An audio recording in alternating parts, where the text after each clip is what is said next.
The Butt Kicker Gamer 2. What you see and what you hear is what you feel.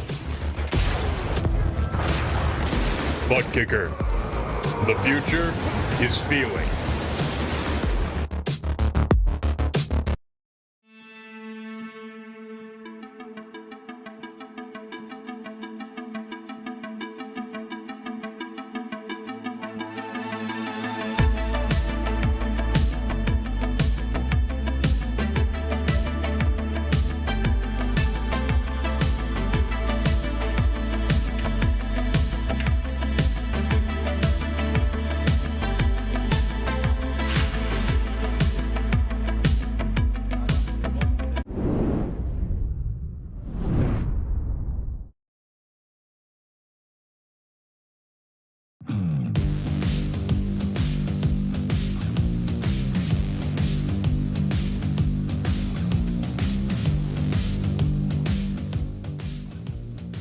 Ty Gibbs versus Brandon Jones, Austin Hill versus Myatt Snyder, Ross Chastain versus the Safer Barrier.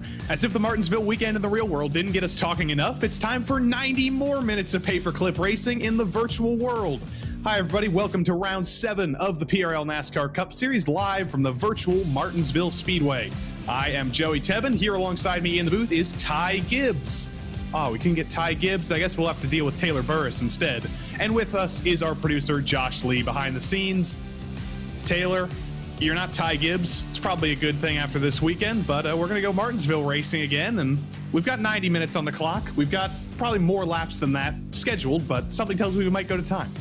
Well, I can tell you one thing. Me and you are going to be scrapping like Myatt Snyder and Austin Hill after this race is over because of you calling me Ty Gibbs after this race. But in a sense, it is going to be an exciting race here tonight. And, we, of course, watching the action all this weekend at Martinsville, it's going to showcase some really interesting racing for these NASCAR Next Gen Cup cars at the paperclip. We've seen these cars race earlier in the year, of course, but the thing is that it's going to be a little bit different. We now get a better understanding of what these cars are going to be able to do. I was trying to look to see if I had a paperclip on my desk. All I have is this empty Jimmy John's gift card. But anyway, the rest of the PRL NASCAR Cup Series is very short. There's only a few more weeks coming up here. Martinsville Speedway kicks off the round of 8 here in the PRL playoffs. We'll get to that a little bit later. Then we go to Phoenix for round number 8. Kansas will finish off the round of 8, and then the season finale at Chicagoland. I think we've talked about it every single week, Taylor. It's not iRacing Super Speedway, but it is a pretty good track for these next-gen cars. Multiple grooves are possible, and that's where we'll crown our champion in 3 weeks. It really is. Chicagoland Speedway is going to provide a great way to celebrate the history of such a great racing circuit on the iRacing service and in the NASCAR schedule. And we'll see how that turns out for some of our drivers. Of course, some of the ones we're going to be watching, Trent Dinkle, Abner Acosta, one of the main heavy hitters that are going to be battling for this championship. But we'll see who else has what it takes to maybe join the ranks of these two drivers. Spoilers, Taylor, spoilers. Here are the PRL NASCAR Cup Series playoff standings. 1 week behind, unfortunately, but I do have the actual standings next to me on my screen here. Acosta, Dinkle, like Taylor just said, are above the cut line. Regan and Hudson are the two others who are currently qualified for the round of 4 for the championship finale at Chicagoland. Josh Daniels is 1 point below the cut line, so him and Chris Hudson are going to have a heck of a battle over that. Pat Harvey, Skip Gandy, Brandon Walter, all double digits of points below the cut line. So they basically need to win in the next 3 weeks to lock themselves into the round of 4. But that's about it for the PRL layoffs. But there are 2 championships to fight for this season. Not only is there the overall 2022 championship standings in the playoffs, there is still the individual Season 4 standings for just these 10 races. Those are currently led by Richard Regan Jr., who has a tiny little 11-point margin over Trent Dinkle.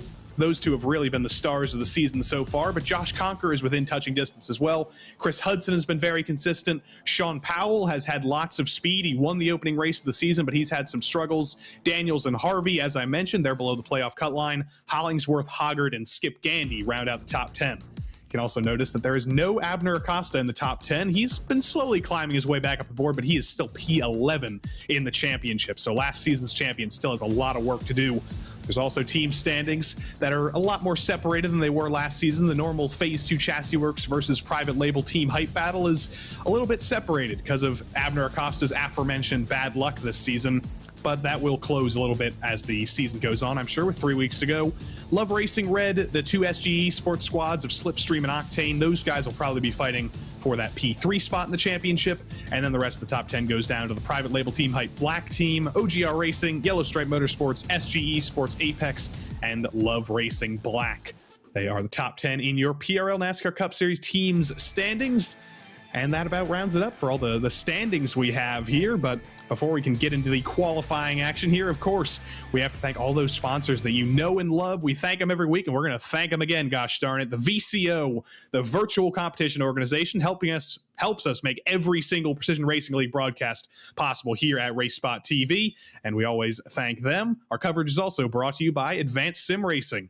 Owned and operated by passionate sim racers, Advanced Sim Racing designs and builds the sturdiest and most durable aluminum profile racing simulation cockpits available in the market today. All PRL members also get a 5% discount on ASR products using the Precision 5 coupon code. This coverage is also brought to you by Racebox Sim Racing. Racebox offers mid and high-end button boxes for sim racing enthusiasts, from the casual gamer up to the most meticulous sim racing driver. Competitively priced and carefully handcrafted, their button boxes are an enjoyable addition to any sim racing setup. Visit raceboxsimracing.com and also get a 5% discount code, or also get a 5% discount also using the Precision 5 coupon code.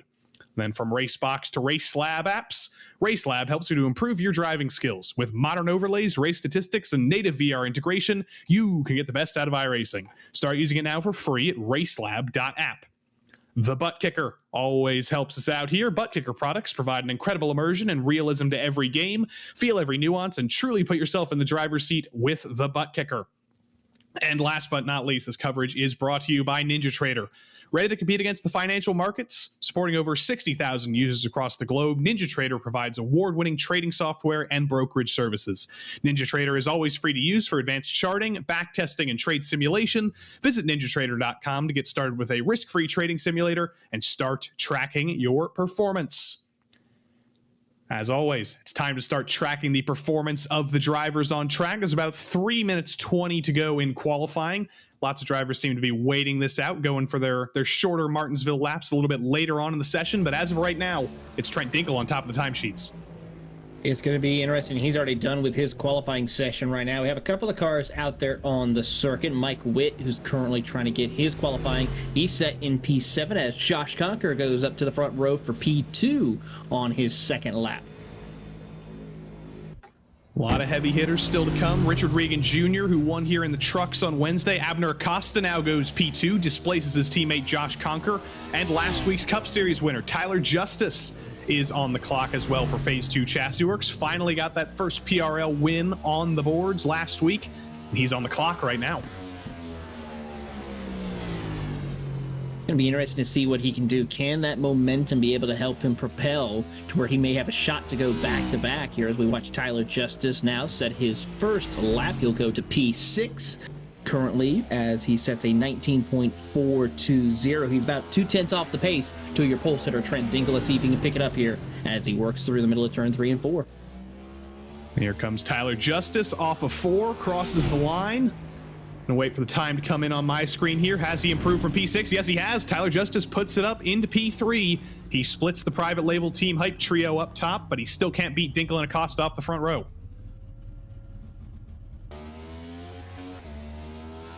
Next we see is Robert Besaw Jr. going to start his flying lap here to kick things off for him. As he will get himself up to speed, he will come across the start-finish line to start his first flying lap. As he sends it in there, we really won't be really any shifting, but unfortunately he'll loop it around and hit the outside wall, and that will pretty much conclude his qualifying. He's going to have a shot maybe to reset and try one more lap, but it's not going to really work out too well for him if he continues. Eric Hogg, great qualifying for him, puts it up in P6 on lap number 1, but we saw how Tyler Justice improved on lap number 2. Let's see if Eric Hogg can duplicate what Tyler Justice was able to do. Off turn 4 comes Eric Hogg. Let's see, does he find the 10th or so that Justice found on the second lap? Looks like the answer is no. He's found a little bit of time, but it's not quite enough to jump O'Brien or Conker. Sean Powell, the driver who we always expect to have a little bit of speed, or a lot of bit of speed rather. Lap 1, kind of sucked for him. He was a full second off the pace, but I imagine that means he's trying to do something crazy here and see if he has anything on this second lap. He's going to bring it down to the curb, run way lower than his teammate Tyler Justice did. Sean Powell on the clock here, a pole sitter earlier this season, a two-time pole sitter in the PRL NASCAR Cup Series. Track position always important at Martinsville. This doesn't look like it's a lap that's actually going to count. It looks like Sean Powell's just struggling out there and get some extra laps on the board. He's going to try to see what he can do as he comes across the line, but for Sean Powell, 23rd will be the best he can do as a couple of cars decide who are unable to qualify as we watch Richard Reagan Jr. He's now going to start his second lap. He did not make a good one on the first time as he works down the back straightaway, tracking maybe in the right direction in that number 56 Toyota, and he'll move up to P8. Yeah, a lot of drivers elected to wait until the last possible second. Richard Reagan Jr. was one of them, and I'm not sure if it worked out for him because Dinkle and Acosta, who went out early, occupied the front row. Richard Reagan Jr., who went out literally as late as humanly possible, only puts it P8. But we wait for the grid to load up. There it is. Trent Dinkle is on pole for the fourth time this season in 7 races. He has been the qualifying master this season. His teammate Abner Acosta starts alongside him, hoping that it's never too late to revive a championship challenge. Tyler Justice, last week's winner, starts behind them, and a third private label team hype driver of Josh Conker starts in 4th, and a 4th private label team hype driver of James O'Brien starts in 5th. Eric Hogg got his first podium of the season a little bit earlier. He'll start 6th. Chris Hudson, who we'll be seeing some of on the broadcast tonight, I'm sure, starts 7th alongside championship leader Richard Reagan Jr. Eric Papineau got eliminated from the playoffs last week, but he will start 9th. And Pat Harvey, whose chances are still alive, starts in 10th. Josh Daniels' playoff hopes are still alive as well in 11th. And Bentley Glazer still trying to get his first win in 12th. Mike Witt, Lou Christian, Skip Gandy, Joe Hoggard, Mark Kayla, and Waldo Walden bring us down to P18. Row number 10 is Adam Zemke and Jose the Funky Cold Medina. Byron McDonald and Brandon Walter occupy P21 and P22. Tom Amasi hopes to survive, and Sean Powell, a very disappointing qualifying for him, all the way down in 24th. Byron Johnson was the last driver to actually set a qualifying lap time. I imagine that's not necessarily indicative of Byron Johnson's pace. And then a lot of drivers have elected to not qualify. Charlie Woods, Charles Sumner, Steve Loving, Robert Besaw Jr., and James Dewar round out the 30-car grid for Martinsville tonight. None of those drivers did not qualify because of penalties. They just all elected to. Matt Long would have not been allowed to qualify tonight, but he's not here. And Richard Smith II is still serving the second of his 2-race suspension. But Taylor, 30 cars at Martinsville, do you think not qualifying might be the strategy if we have a little bit of chaos in the opening stages? I mean, it could be a good idea for strategy, but also you got to throw in the factors. We'll see a lot of the chaos happen towards the back of the field. So it's a 50-50 chance. I mean, Martinsville is the track where you really cannot run and hide. Either one way or another, you're going to find trouble is going to find you before tonight's racing action is over. Now we watermelon crawl off the grid. Everybody's going to get going. 2 pace laps around Martinsville because it is such a short track. We go around twice. We get everybody warmed up. Still waiting for Steve Loving and Robert Besaw Jr. to get off the grid there. James Dewar was in the session. I'm not sure if he'll actually start this race. He might start from pit lane if he does because he is not here on the formation lap. But as we do sit and wait here for about a full mile of pacing, Taylor, we've got 225 laps scheduled to run tonight. If we don't get to 225, we will run 90 minutes of racing guaranteed. But what are your keys to surviving Martinsville? Take your time. Yes, you might think a lot of laps around here can go by very quickly, but taking your time will be a very important key to victory. Also, picking and choose your battles.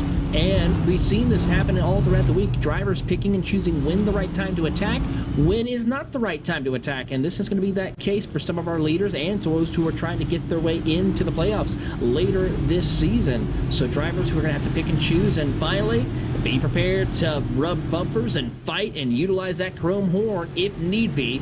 Remember, a championship spot is on the line for each and every single one of these 8 drivers in the playoffs. Trent Dinkle and Abner Acosta in control of the field, a very familiar sight, not necessarily this season though. They are up front here. The green flag is out of Martinsville. It's a great start by Trent Dinkle, and Abner Acosta is going to try and get down to the bottom as quick as he can.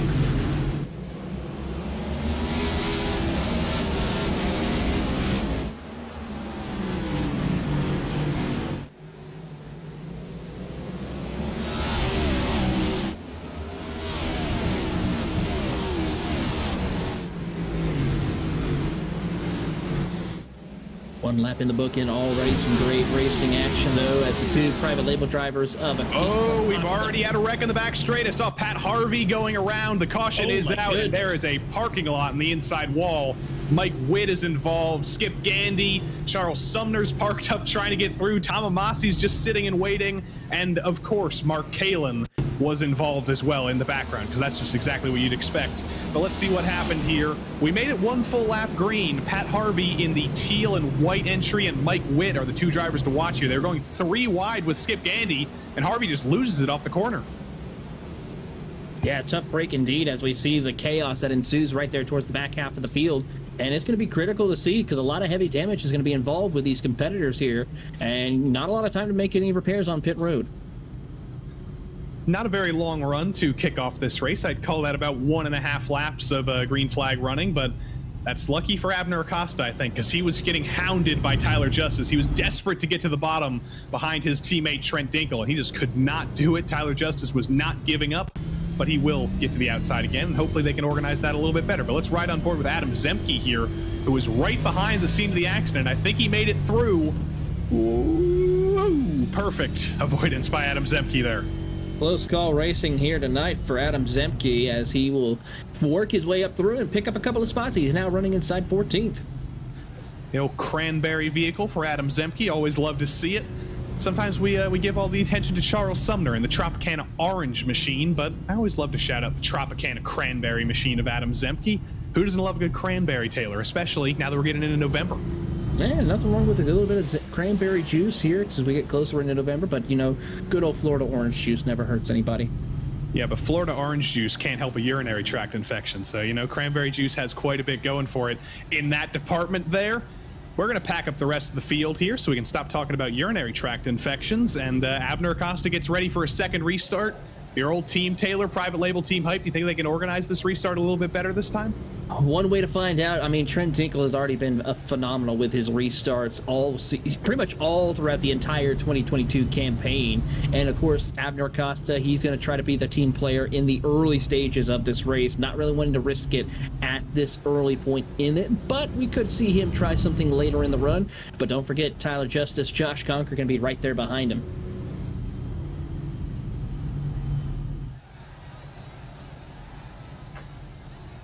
Believe we will get 1 to go at this line. These short track cautions are always kind of unpredictable. It's always, you always lose count of how many laps you've been running around. But I'm going to look back, see Pat Harvey, Skip Gandy, Byron McDonald, Mark Kalin all came down pit road under that last caution. They all, or some of them at least, got some damage repaired. The drivers who actually had damage.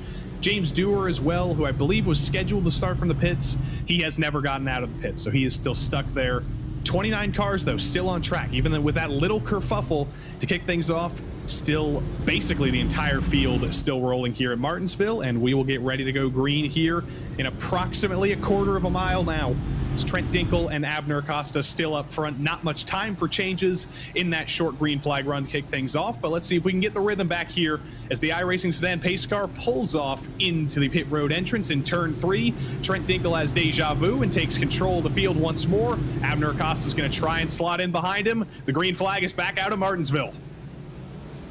A little bit of a slow restart, but Dinkle gets it going here. As you see, your top two now go to the bottom of the racetrack. Conker's going to be stuck on the outside lane as they try to build up that momentum and try to break away your top 3 from Tyler Justice. Justice is going to fight on the inside lane. Conker tries to shut the door on him, but Tyler Justice is going to keep him honest as they'll go side by side off turn 4. Conker was so close. He was able to get down to the bottom. I was going to say he was so close to being able to clear Conker in 1 and 2. Well, he got a great run off of 2, and he was able to clear Tyler Justice now. So it's private label team Hype 1, 2, 3 on the road. 1, 2, 3, 5 actually, with James O'Brien trying to fight with Justice. Eric Hogg forced to the outside line, battling with Eric Papineau in the 37. Papineau's having a little bit of connection troubles. He's blinking out a little bit, which might worry Eric Hogg a tiny bit, but that's the first side-by-side battle on track.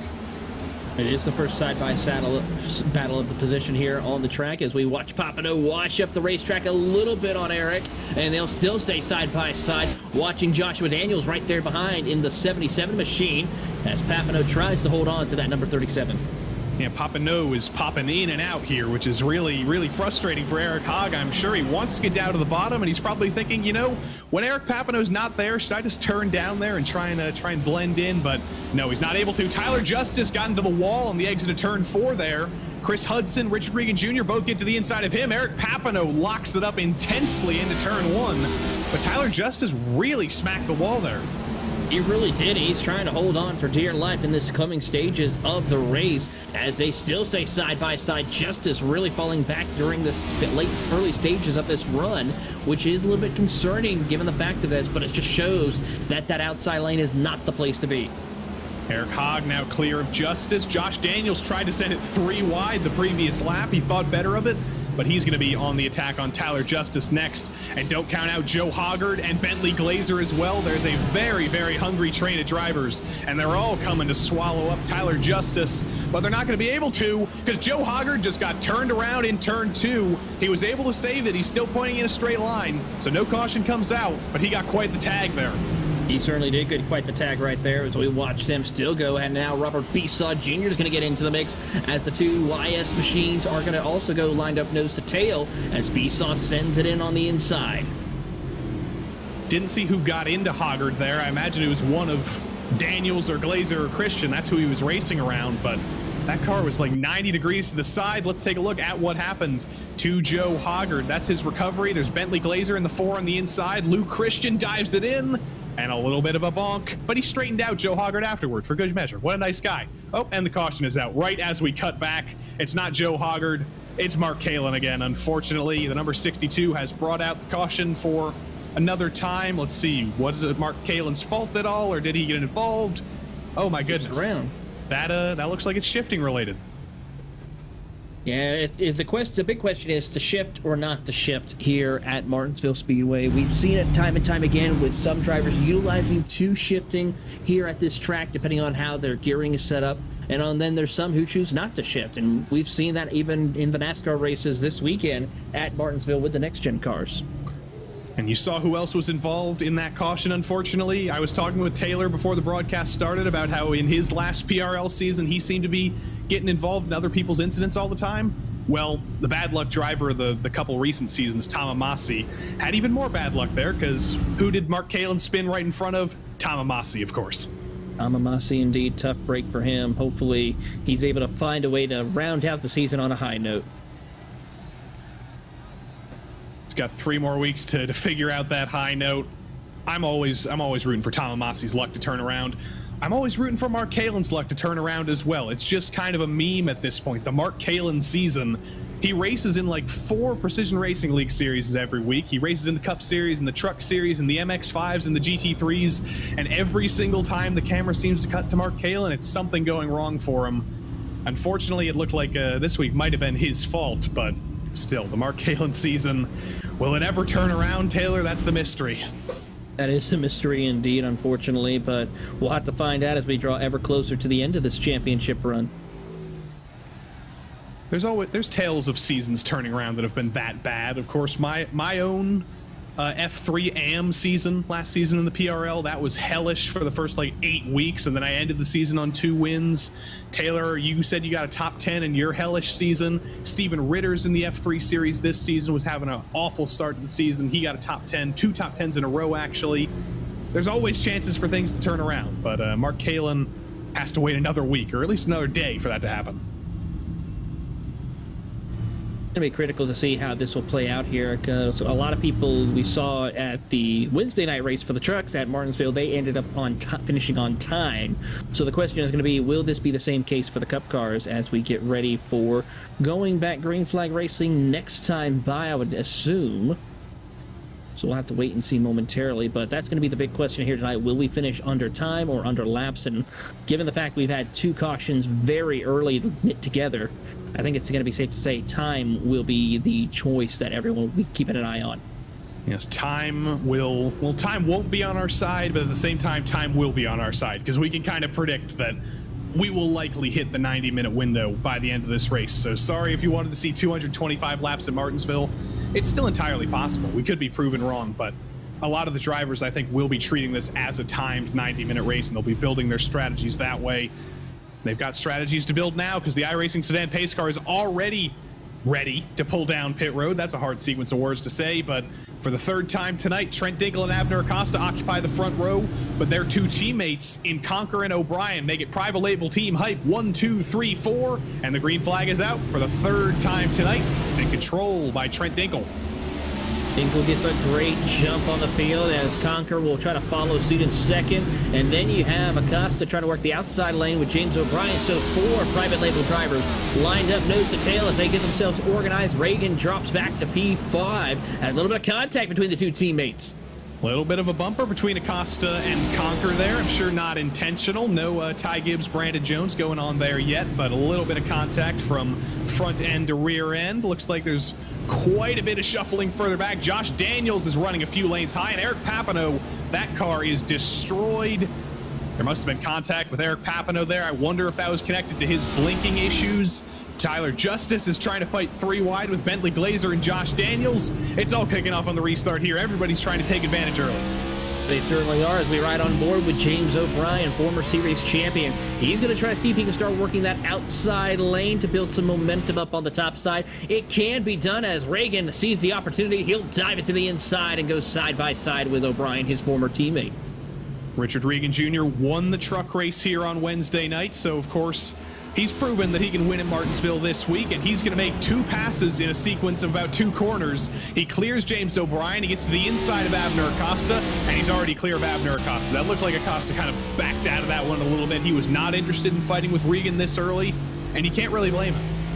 No, you really can't, especially this early in the race here. You want to try to make it to a certain point. In doing so, this could open the opportunity for drivers to make some good strategy calls and try to run some clean laps during this race as we're 200 laps away from the finish. Eric Papineau has brought that car down pit road. You can see him in the foreground there in the 37 stand. Still need to see what happened to Eric Papineau, but there was heavy damage on that car, and it is the next-gen car. Heavy damage can come from the tiniest of hits, but that looked like that car was struggling quite a bit, so we'll try and diagnose what happened to Eric Papineau. And we have the diagnosis right here to the inside of Eric Hogg coming into turn 2, it looks like, or turns 3 and 4, rather. He blinks out, he blinks back in, a little bit of contact with Hogg, and that's what did it. That's what it did indeed, and a hard contact to the outside wall. He's going to wall ride it all the way down the back turns 1 and 2, and a tough break for him in the early stages of today's racing action. Papineau was unfortunately eliminated from the playoffs last week in the round of 12, so if it's any solace for him, he wasn't fighting for the championship anyway, so this can't hurt him anymore, but he's going to try and get that damage repaired, and hopefully we'll see him back out on track, because there's always pieces to pick up with how many laps are on the books here at Martinsville. Even if you come out 15, 20, 30 laps down, there's always crumbs to pick up, and there's points for every position. There really is, and this is a great opportunity for some of these drivers to find those small needed points in order to try to find a way to stretch out their standings in the playoffs later on, especially for those who may not be going for the Final Four, but there's still points on the line to try to work your way through the standings before this race is all said and done. Skip Gandy's trying to skip away from Jose the Funky Cole Medina in P19. Skip has a lot of work to do. He's currently 33 points below the cut line. I mean, it's mathematically possible that he could bring that down over the course of 3 races as Jose Medina gets into the wall in the background all on his own. I wonder if he downshifted there and just got completely out of control, because that was bizarre. He just flew into the outside wall. Very bizarre indeed, so we'll have to keep track of that. And Sean Powell's around as well. Tough break for Sean Powell. He's going to keep on going, but he's going to fall quite a ways back. He's in 20th position at this time. Let's see what happened to Sean Powell here, racing behind his teammate Tyler Justice. You see James O'Brien in the foreground getting to the wall a little bit. Sean Powell clips the wall as well. Doesn't look like there was any damage from that. Through 1 and 2, looks completely normal, and then off of 2, there it goes. Same as Mark Kalin. Yeah, same as Mark Kalin indeed, but thankfully he was able to keep it below off the racing groove, which allows us to keep racing during this stage instead of having a caution. Things have spread out a little bit up front, kind of expected with some of the drivers up front. Trent Dingle in control of the field, though, over Josh Conker, getting a little wiggly off of 2, which worries me just a little bit, but I'm thinking long run here. I'm sure Dingle is also thinking long run, and I'm sure Abner Acosta is also thinking long run. You might see him 2.2 seconds back of his teammate right now. but you know that the Abner Acosta tires, the Abner Acosta strategy is always going to kick off a little bit later on in the run. It really is. So we'll see how this comes to play a little bit further as we progress through this run. Of course, these cars can go just about shy of 100 or a little over 100 laps on a tank of fuel, and as they take care of their tires, they can stretch out just about a little bit further. And also, we'll see how that works as we ride on board with the Waterman, Richard Reagan Jr., as he's got his VR headset utilizing the sequential shifters like we would see in the NASCAR Cup Series. That's always a little bit of liquid molly on the track as he's sliding everywhere. He certainly is, and notice how he's shifting a little bit compared to what we see some drivers. Some drivers utilize maybe the paddles on their steering wheel. He is utilizing that stick shift, so it's a little bit more interesting to see how he's going to be able to control it as he heads down into turns 1 and 2, or 3 and 4. See all those jugs in the background? That is all Liqui Moly. Richard Regan Jr. drinks more Liqui Moly than anybody else in the world. What an ambassador. But through 1 and 2, we're going to watch it from the outside perspective. It looks a little bit more controlled watching it from the outside, but when we were riding on board with Richard, I'm sure he has it under control, but his under control looks out of control to some people. It certainly does, but he's able to maintain it and to maintain a strong top 3 run in this phase of the race. It's definitely putting a challenge on Josh Conker here, keeping him company, not really getting close enough to think about making a move just yet. We're out on board with Chris Hudson a little bit further back, the driver 1 point above the cut line.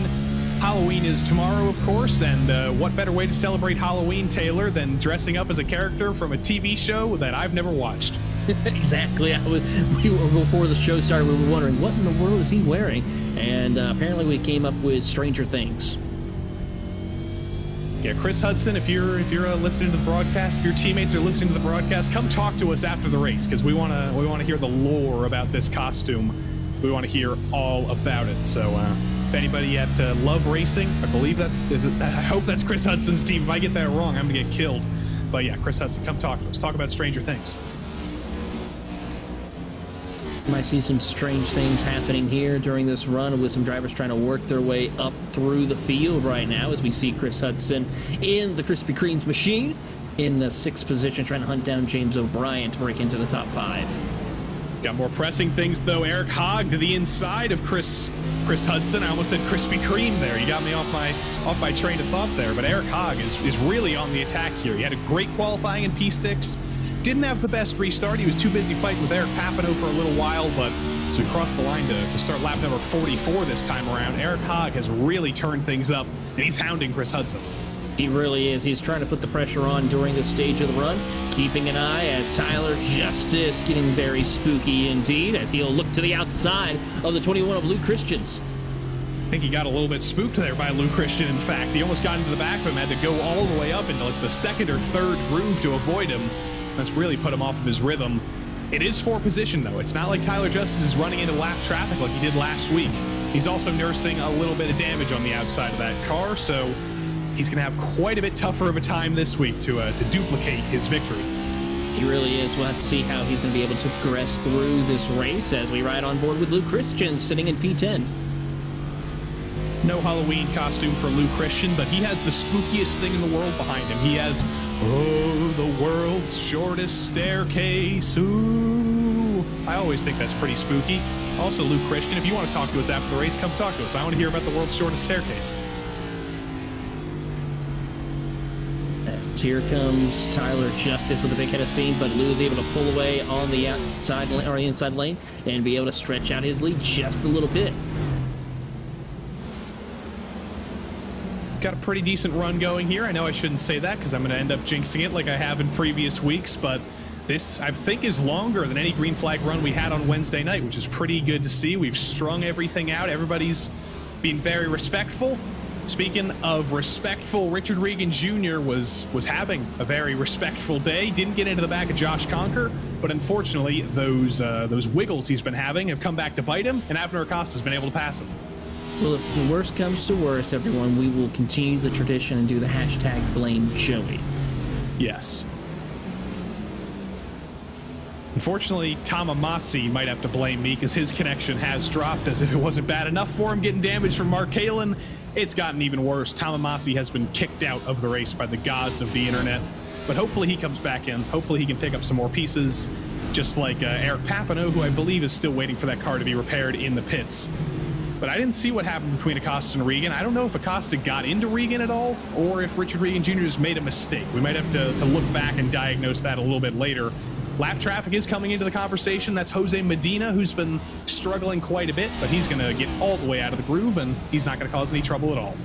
No, he's not going to cause any trouble whatsoever. He's going to take it easy and just try to continue progressing his way through the racing action. As Chris Hudson and Eric Hogg will continue their battle for the 6th position.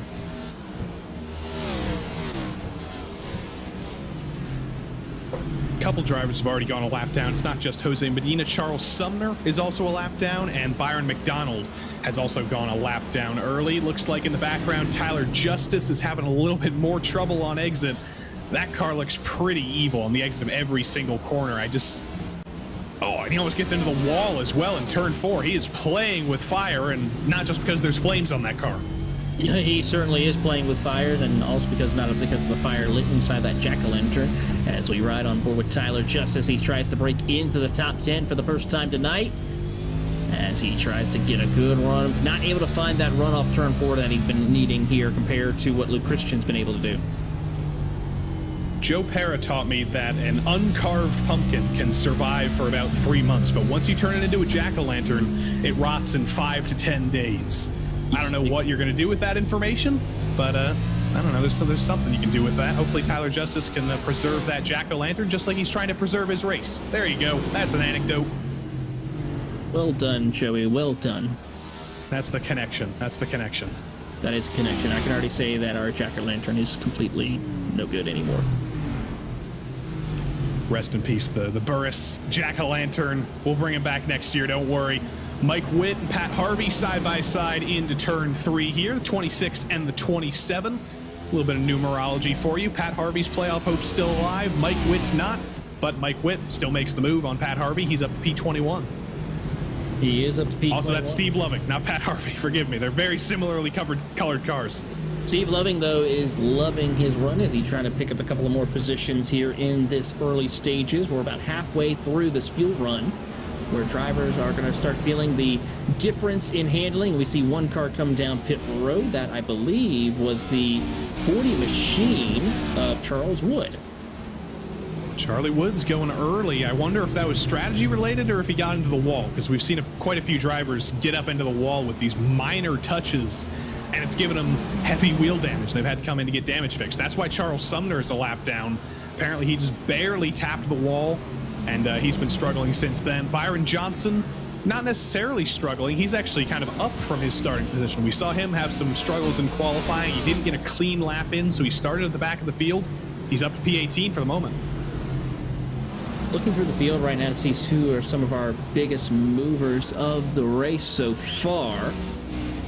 And that is currently going to have to go to Robert Besaw Jr. Started 29th, is now running inside the top 15. So a big round of applause for the number 3 machine as he is trying to get a little further and try to close the gap on the next car in front of him, which would be Joe Hogarth. And Joe Hoggard's still running well. Remember, he got turned around a little bit earlier by, if I remember correctly, Eric Papineau, potentially. I don't remember who caused that. There's been so much going on. But Joe Hoggard on a little bit of recovery here. Seems like he's getting held up by Waldo Walden a little bit. Waldo seems like the cork in this bottle. Hoggard and Besaw seem to have quite a bit of pace in the tank, but Waldo's doing a great job of keeping him behind. He certainly is, and we'll keep track of his pace as Hoggard tries to find his way around, but Hoggard really just trying to poke and prod his way, but he's got to worry about Besaw Jr. right behind him as well. He's doing the same thing, so we may see the Chrome Hornet come into play a little bit sooner than expected with some of these drivers. That's the difficulty of short track racing in the PRL. You want to get on the... Oh, Waldo Walden kind of solves that solution, or he solves that issue for the 2 drivers behind him by losing it off of turn 4. Hoggard and Besaw are going to get 2 free positions there. Hoggard was getting frustrated. He was trying to find a way by Waldo Walden, and sometimes that's the best way to get by a driver, just force him into a mistake.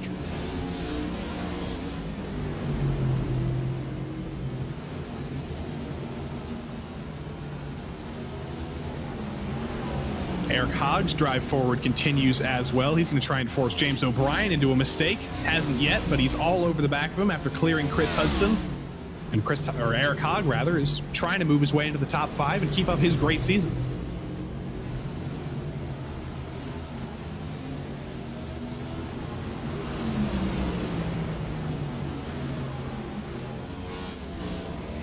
Richard Regan Jr. getting passed by Mark Kalin. Very interestingly, Mark Kalin is, of course, 1 lap down. He's trying to get back on the lead lap after putting tires on one of those previous cautions, after unfortunately being involved in the caution. So you can see the difference between 20-lap younger tires for Mark Kalin than Richard Regan Jr. And he hasn't been able to make the move actually yet, but he is all over the back of Regan, thinking about making the move, just trying to figure out how to do it in the most respectful way possible.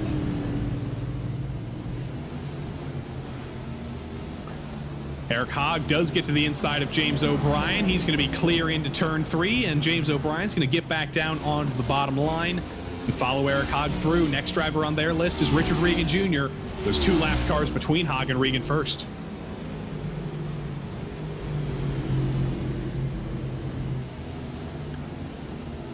Chris Hudson and Bentley Glazer still going at it as well. Bentley Glazer, a driver we haven't talked about much tonight, but always a driver who turns it on later on in the run as well. He's got tons of short run speed. We saw it last week. Didn't quite result in the win for him. Didn't quite result in the win at Bristol either, but he has been in contention multiple times this season. In his first season of PRL competition, he's been on iRacing for something like 14 years now, and he's finally brought his talents to the PRL, and he has put on quite a show so far this season. And Chris Hudson has quite a show of him in his mirrors.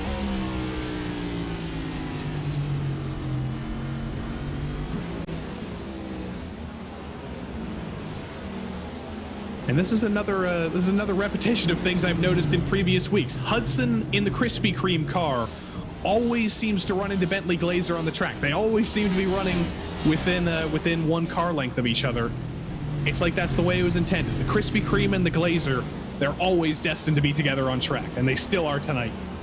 They will continue that trend indeed as they work their way through. We're watching now the 21 of Luke Christians and Joshua Daniels battling for P9 as they work their way off corner exit. A great run for Daniels as he's having to fight his way up through the top 10. I have been corrected in the chat by John Jones. We were specifically told by Eric Haag that it's Eric Haag, not Eric Haag. I will remember that again now. Eric Haag in P5. He's still doing some work, trying to catch up to Richard Regan Jr. Luke Christian as well, doing some work with Josh Daniels.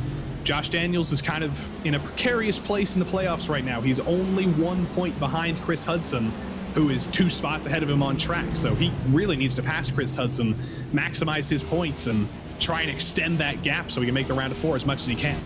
He really needs to, and he needs to find a way as quickly as possible as we are approaching just about the halfway point here in about 20 or about 30 to 40 laps time for our drivers. As we're seeing Luke Christian's getting a good run off corner exit, but not able to get the run he needs as he scripts the wall off turn 4 along with Tyler Justice.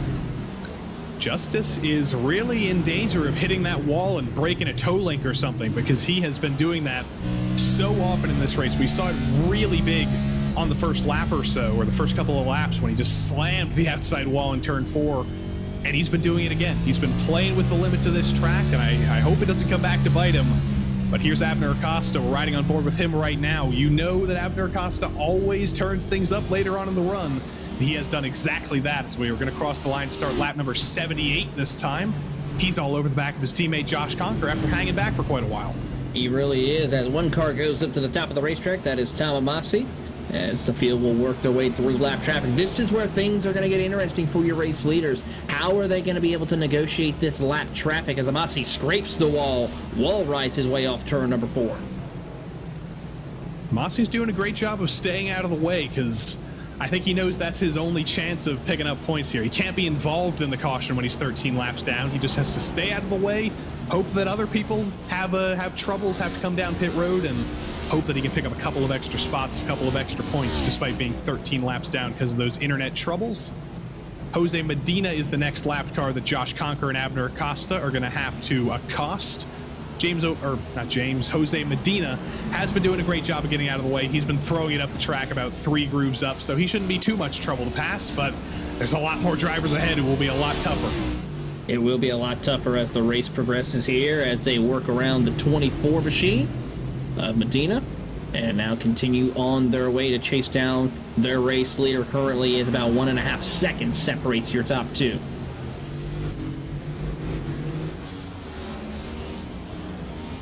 Pat Harvey's coming up next. He's going to be the next driver to go, or he is 1 lap down, actually. He was lapped by Trent Dinkle. Conker and Acosta have to pass him next. Crazy stuff into turn 1 here. Eric Haag and Mark Kalin, and Mark Kalin and Charles Sumner and Josh Daniels all trying to fight over the same piece of track. They were able to eventually resolve that, but there's like 3 different tire ages within all those drivers, and they are all meeting directly in the middle. They are going to meet directly in the middle for the time being as they try to sort themselves out. Haag and Kalin now, as we see the number 33 of O'Brien now falling back outside the top 5 for the first time tonight. James is going to send it to the inside of Mark Kalin. Kalin is a lap down. He's not fighting any of these guys for position, and I think he knows that. He's getting out of the way. Tom Massey in the background does exactly the same thing, gets out of the way and lets all of the leaders through. But this battle is for position. Lou Christian is still glued to the rear bumper of Josh Daniels. But Josh Daniels is not a driver who makes mistakes. He is always rock solid. He's always just around there in the top 10, in the top 5, knocking off the laps, not throwing the car in the wall, not spinning, and it's being especially difficult to pass.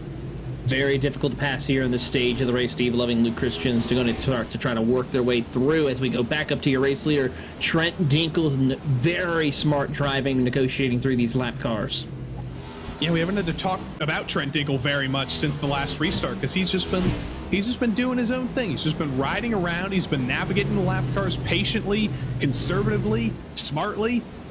And he doesn't really have anything to worry about. Sean Powell is next on his list, who is quite a few car lengths ahead. I'm not even sure if he'll catch him before they have to come into pit. But suddenly he is looking in his mirrors. He's looking at his relative, because Abner Acosta has cleared Josh Conker. He only has 1 more lapped car to clear, and then there's only about 1.5 seconds between the 2 of them. Only is about 1.5 seconds between the 2 drivers as they continue on, as we see Acosta now looking to the inside of one of the lap cars as he will move on through his way. Now does Abner have the speed to actually close down that 1.6 second gap is the question. We know he's saved tires. We know Trent Dinkle is good at that as well. He's kind of beaten the master at his own craft so far this season. But now for the first time since basically the restart of this race, we see Dinkle versus Acosta. Hand-to-hand, car-to-car combat. We'll see if Acosta can chase him down. It looks like Chris Hudson's had a little bit of trouble further back. Did not see what happened to him. It looks like he's been able to keep it going, but he lost quite a few positions, 3 or 4, I think 1 lap ago in turn 4. He certainly did, and that's going to be a tough break as we watch the 2 teammates of Conker and Acosta jockeying, trying to hunt down your race leader of Dinkle, as we should be seeing pit stop cycles happening here in the next 10 to 20 laps.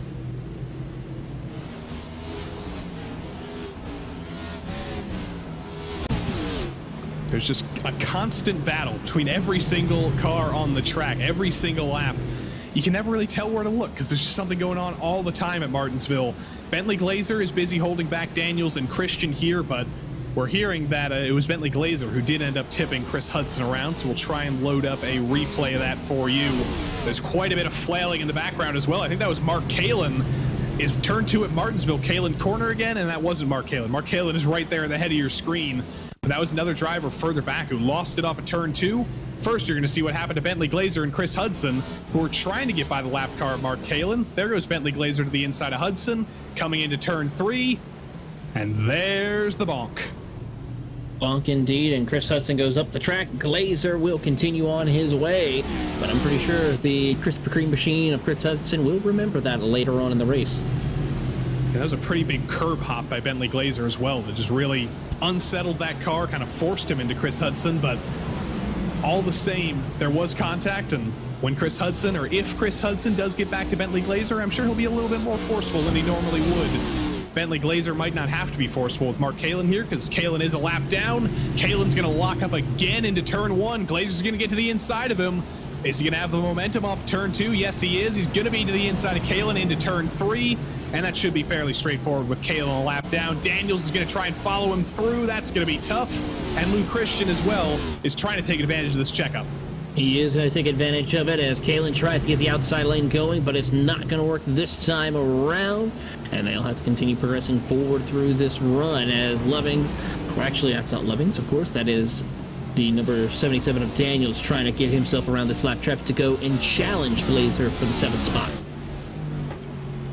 I just noticed that Charlie Woods is still on pit lane there, so that was definitely not a scheduled pit stop for the number 40. He is still sitting on pit road. He has not moved for the last 12 minutes, so I'm not sure what happened there. I don't know if he blew up the engine somehow, but Charlie Woods still sitting on pit lane for lengthy repairs, potentially. Mark Kalen and Chris Hudson get into each other coming down the front straight. I think Mark Kalen might have clipped the wall a little bit, had a little bit of an argument with Chris Hudson. They seem to have resolved that now, but Chris Hudson's getting bullied here as Sean Powell is the first driver down pit road. He is going to come down pit road and try to get the ball rolling on this and sees their way through and heading down into the corner. We'll see who else joins him. Steve Loving sounds like he pitted as well. He did a legitimate stop 2 laps ago, so the pit cycle is kicking off here. Not quite to lap number 100 yet, but we're getting close, and some drivers trying to take advantage of an undercut potentially, putting on new tires and seeing what they can do. We can see Steve Loving in the background fighting with, I believe, Byron Johnson, or at least one of the YS Motorsports drivers. Yes, that is Byron Johnson, and you'll see the difference between old and new tires right here. Steve Loving has passed Abner Acosta, who's currently running second. Acosta is trying to now work his way through to the inside of one of the lap cars. And Steve Loving's going to be a little bit aggressive and trying to hold him off. We'll see if Acosta can find the opening as they enter into 3 and 4. He will, as Lovings opens the door as he tries to get his way around one of the YS machines, but not around Acosta. Acosta sends it into the inside, around to the inside of Lovings. Lovings, though, powers back on the outside to get around the YS machine, as he will be able to continue on. That's the 81 machine who's going to try to hold on, but no avail for him.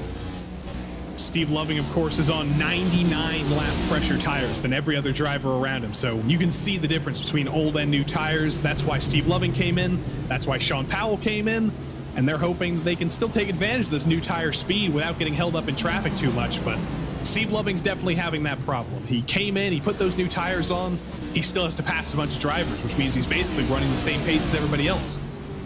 He certainly is, and we're going to have to keep an eye on that, see how he's going to be able to make this work for our competitors, as he will get around the lap car and set his sights on the next competitor to try to see if he can close the gap here. But we're closing in on the halfway point. Really good, hard racing through the field as we go back to the battle between Daniels and Christians for 8th. This battle refuses to let up. Luke Christian refuses to get off the back of Josh Daniels, and Josh Daniels refuses to make any mistakes and open the door to Luke Christian. It's like an immovable object versus an unstoppable force. Which one of them is going to win? Well, the answer is kind of the immovable object, because if you can't move Josh Daniels, you're not going to pass him. No, you are certainly not, and we see Luke Christian's just trying to find the opening he needs, but he can't seem to make it work. And they're losing time on Glazer because Benny Glazer is starting to pull away if he goes to the inside of Tom Amasi. Yeah, Bentley Glazer to the inside of Amasi should be pretty straightforward doing there. Tom Amasi in the Genesee Cream Ale car, always the respectful lap car, gets out of the way. Sean Powell, by the way, who came down pit road earlier, he was in the box for a full minute, so that might have been a scheduled pit stop, but for one reason or another, it has all gone wrong for Sean Powell, and he is now multiple laps down, 5 laps down. So still nobody but Steve Loving has decided to come down pit road on legitimate business. We're still waiting as we cross the line to be lap number 107 on the board right now. He said the laps go about 100 in the fuel tank over the course of these runs. We've had a couple of cautions, so understandably that's extended a little bit, but pit stops have to kick off soon here, and I think they might want to caution. They don't really want to do green flag pit stops at Martinsville. No, they really don't, because if you do a green flag pit stop, you're going at least 3 to 4 laps down. As the field works their way down the back straightaway, there you see Josh Conker. He is falling off the pace quite a bit to your race leader, Trent Eagle. Look at the brakes glowing on the rear side of that number 54 machine, the private label team hype black machine of Conker. Getting ready for a trip out to Las Vegas for the Superkart USA Nationals finale in Las Vegas at the Rio. So he gets themselves ready for that, but looking to see what he can do here tonight at Martinsville with his teammate Acosta, as they have a bunch of lap cars to try to get around to go chase down their other teammate, Trent Dinkle.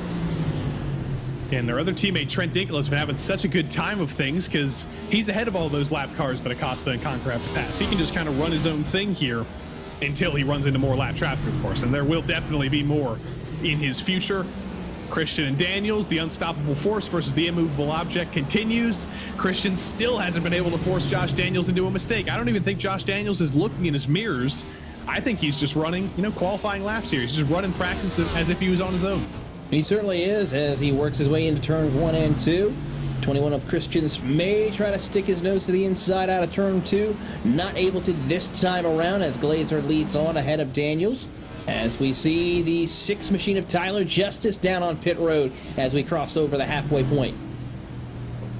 This is definitely a more legitimate pit stop, but his teammate Sean Powell ended up in the box for 60 seconds, and Justice overcooks the box just a little bit. Just a tiny bit of overcooking, just a little bit of a char, but he does back in. He does get his normal service done, but that's going to be a critical couple of tenths of a second. He did the same thing last week when he won that race. He almost threw it away on pit road. He was able to get his service, and he should be back out on track here, but those are some critical mistakes for Tyler Justice. They were some very critical mistakes indeed, as we watch on, as we see him try to get around Mark Kalin to put him another lap down. Mike Witt is in as well, so the pit cycle is really kicking off here. Waldo Walden to the inside of Eric Papineau. Adam Zemke as well got through Papineau. Papineau, of course, is multiple laps down after spending something like 10 minutes in the pits. He's 34 laps down, just trying to recover anything he can. You did see Mike Witt there just for a moment in the red mug car on pit road. Trent Dinkle is the next driver who will likely have to bring it down pit road. He's been leading for so long that you would have to imagine that everybody up front wants to come down soon, but like you said, Dinkle is just waiting for as long as possible because he doesn't want to get trapped multiple laps down. He certainly doesn't, and he is trying to do the best that he can, but for Mark Kalin, he will go another lap down here as we see the 27 machine of Lovings trying to see what he can do, as he will get around Kalin for position as we watch your race leader, Trent Dinkle, just picking him off one by one. His next one is going to be, I believe, that's Skip Gandy or Mike Witt up ahead. Yeah, one or the other. I hope it's not Mike Witt, because then Trent Dinkle's going to have quite a bit of trouble there, because Mike is going to be on 100 lap fresher tires than Trent. That is Skip Gandy up ahead. So Skip Gandy is the last driver on the lead lap in P number 13. Skip, like I mentioned, one of those drivers who really kind of needs a win to be able to advance into the round of 4 and fight for the championship in 3 weeks' time. If he wants to win, he kind of wants to stay on the lead lap to hope he can take advantage of any drama later on in the race. So he might have a reason to fight Trent Dinkle pretty hard, but I can't imagine it'll be too difficult for Trent to get by him. It shouldn't really, as we watch back a little further. Glazer, Loving, and Christian working their way through. Then you have, of course, the driver of Hudson rounding out your top 10, as the Christians trying to find the way to get around Loving for position. Just still no opening for him. He may have to pull off a strategy move on the pit stop cycle. We're still waiting for that cycle to really kick off. It hasn't at all. Mike Witt, Tyler Justice, I guess Sean Powell, that's about it. But Sean Powell, of course, we saw what happened to him. He was stuck in the pits for a minute. Tyler Justice and Mike Witt have gone 2 and 3 laps down, respectively. And we're still waiting. And the caution is out. So Justice and Witt are going to be locked 2 and 3 laps down. Their decision to come in early has backfired. The caution is out at Martinsville for the 3rd time tonight. Trying to see who caused the caution, who brought it out. Was not Charlie Woods. He's still on pit road. Mark Kalin had a save off of turn 2. I don't know if that's what brought out the caution, but for one reason or another, Taylor, the caution has come out, and it has bitten Tyler Justice and Mike Witt. It certainly has bitten them very hard indeed. So we'll see how this comes out as we take a look at the replay. Kalin might have been the one, and around Acosta, your driver in 2nd place. As they He's come still off. pointing straight, though. He is still pointing straight, so I don't see any cars going around here on this race circuit. How spooky. It's Halloween, and it's a ghost caution. Ooh. Our intrepid insider Nick Hunter is currently searching for what brought out that caution, but even he can't find it. So it's safe to say a ghost car was involved in this caution? Apparently it was Sean Powell. It has been diagnosed. I got a message, 45, 45, 45. That's not Nick Hunter typing the lyrics to a Bleachers song. That is telling us that I think Sean Powell has gotten into some trouble and he's brought out that caution. But here is our leader, Trent Dinkle. Here's our second place driver, Abner Acosta. The 2-second gap between them has been eliminated. They both exit pit road straightforwardly, and they'll restart in the front row just like they did when the race began. But let's see what happened to Sean Powell. Comes off turn 2, no issues. Sending down into turn 3. Does he do a little wheel hop? I think he does, and around he goes into the wall. His night is done. That's got to be a record, though. That's one of the fastest escapes I've ever seen. I've never seen somebody disconnect mid-accident that quickly. So Sean Powell was trying his best not to bring out the caution there. Unfortunately, the algorithm that brings out iRacing cautions disagreed with him. Certainly was the case for him, and just a tough break for Sean Powell, who's been having a decent season, looking to try to find some better results here or there, but now the caution's out. Now we'll see who decides to come down pit road next time by. Top 10 stayed fairly pretty much the same after that pit cycle. There were a couple shifts, but Dinkle, Acosta, Conker, Regan, Hogg, or Hag, O'Brien, Glazer, Daniels, Christian, and Hudson are still the top 10. There's been a little bit of interesting disagreement in our chat, Taylor. We've got the friends of Eric Hag versus the family of Eric Hogg, and they can't seem to agree how to pronounce his name. Lisa, who is family, who is apparently Eric Hogg's aunt, says that it's Hogg. John Jones, though, who is Eric Hag's friend, says it's Hag. Who do we believe? Let the discussions begin in those in the chat. Let's have a vote. Hey, I'm hearing from our director Josh Lee that it might be Haig, but I don't think it's Haig. That would be hard to pronounce.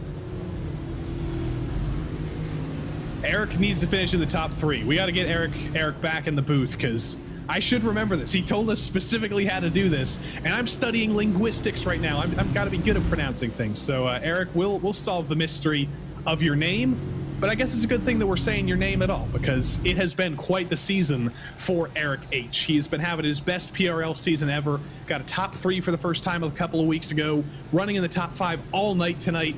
No matter how you pronounce his name, it's been a great season so far for him. But the iRacing Sedan pace car is ready to pull off here. We're ready to restart again. 100 laps to go on the ticker, a little bit less in terms of time. Dinkle's back in control.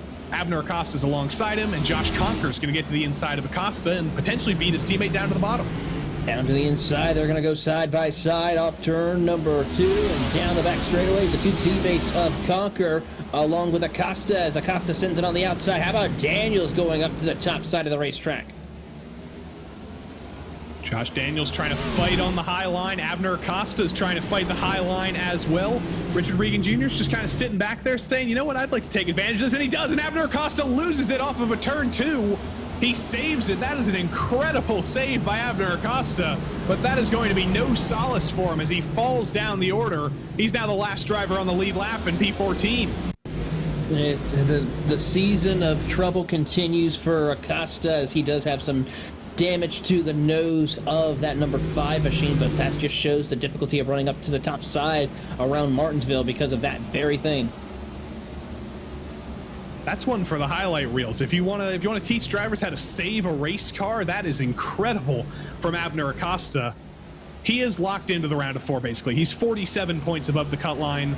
He could lose all that if he has a very, very bad sequence of 3 weeks, but he's basically locked into the round of 4, so he's not too worried about that.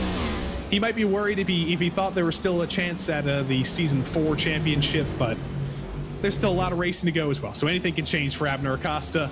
Lots of things have changed for Richard Regan Jr. as well. Remember, we talked about how his qualifying was a little bit below his standards. He was only P8. He only got 1 lap in, and he's going to lose it off of turn 4 as well.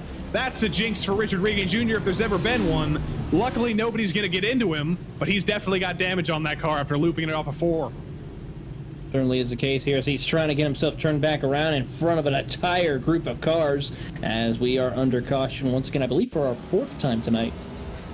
Yeah, 4th caution of the night. I was going to say it was a pretty solid save after the fact, but the overcorrection, just like with Sean Powell, fired him into the wall. And in this next-gen car, even that little bonk on the front end, that's going to be pretty big damage. Very big damage indeed as he tries to loop it around, and unfortunate for him, that is a hard hit to the outside wall. Trying to see where he is on track right now. He's a little bit further back. He should still be P4 in line, I think, based on when the caution came out, but his damage is going to be the first thing he's going to be worrying about there. It's going to be much tougher to go 2 for 2 Wednesday and Sunday. 2 wins at Martinsville in 1 week, and he is going to bring it down pit road. I think he's going to have to. But actually, he has not. He has not brought it down pit road. Joe Hoggard has. Abner Acosta has. Steve Loving has as well. But clearly not for Richard Regan Jr. Clearly that wasn't a lot of damage from that little nose tap. No, it certainly wasn't. So a tough save, or a big save right there for Richard Regan and Acosta, to where they can come down pit road and get some things handled.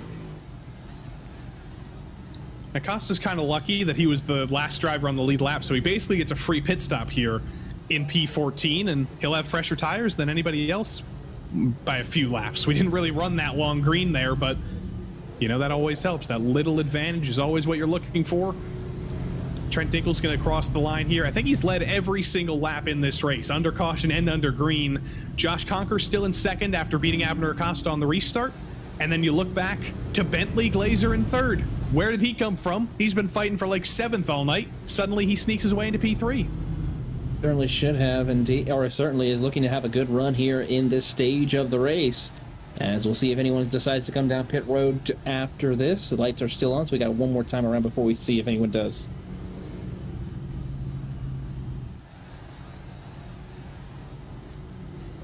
Joe Hoggard's coming in again, I guess just for a free pit stop. Why not? We might go to fuel mileage, he's thinking. You know, might as well have as much fuel as I can in the tank here. I'm going to be the last car on the lead lap anyway in P13, P14. Might as well come down again and top up again. So there's 90 laps to go scheduled here.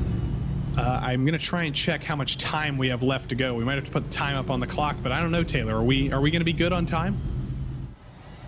If we can stay green after we go back green flag racing here, it's 30 minutes. It's going to be close. You know, fittingly for Martinsville, we might have to put the clock up to watch the clock coming to the end of this race, but we'll hope that we go green the rest of the way. We've had long green flag runs. There's still 37 minutes to go.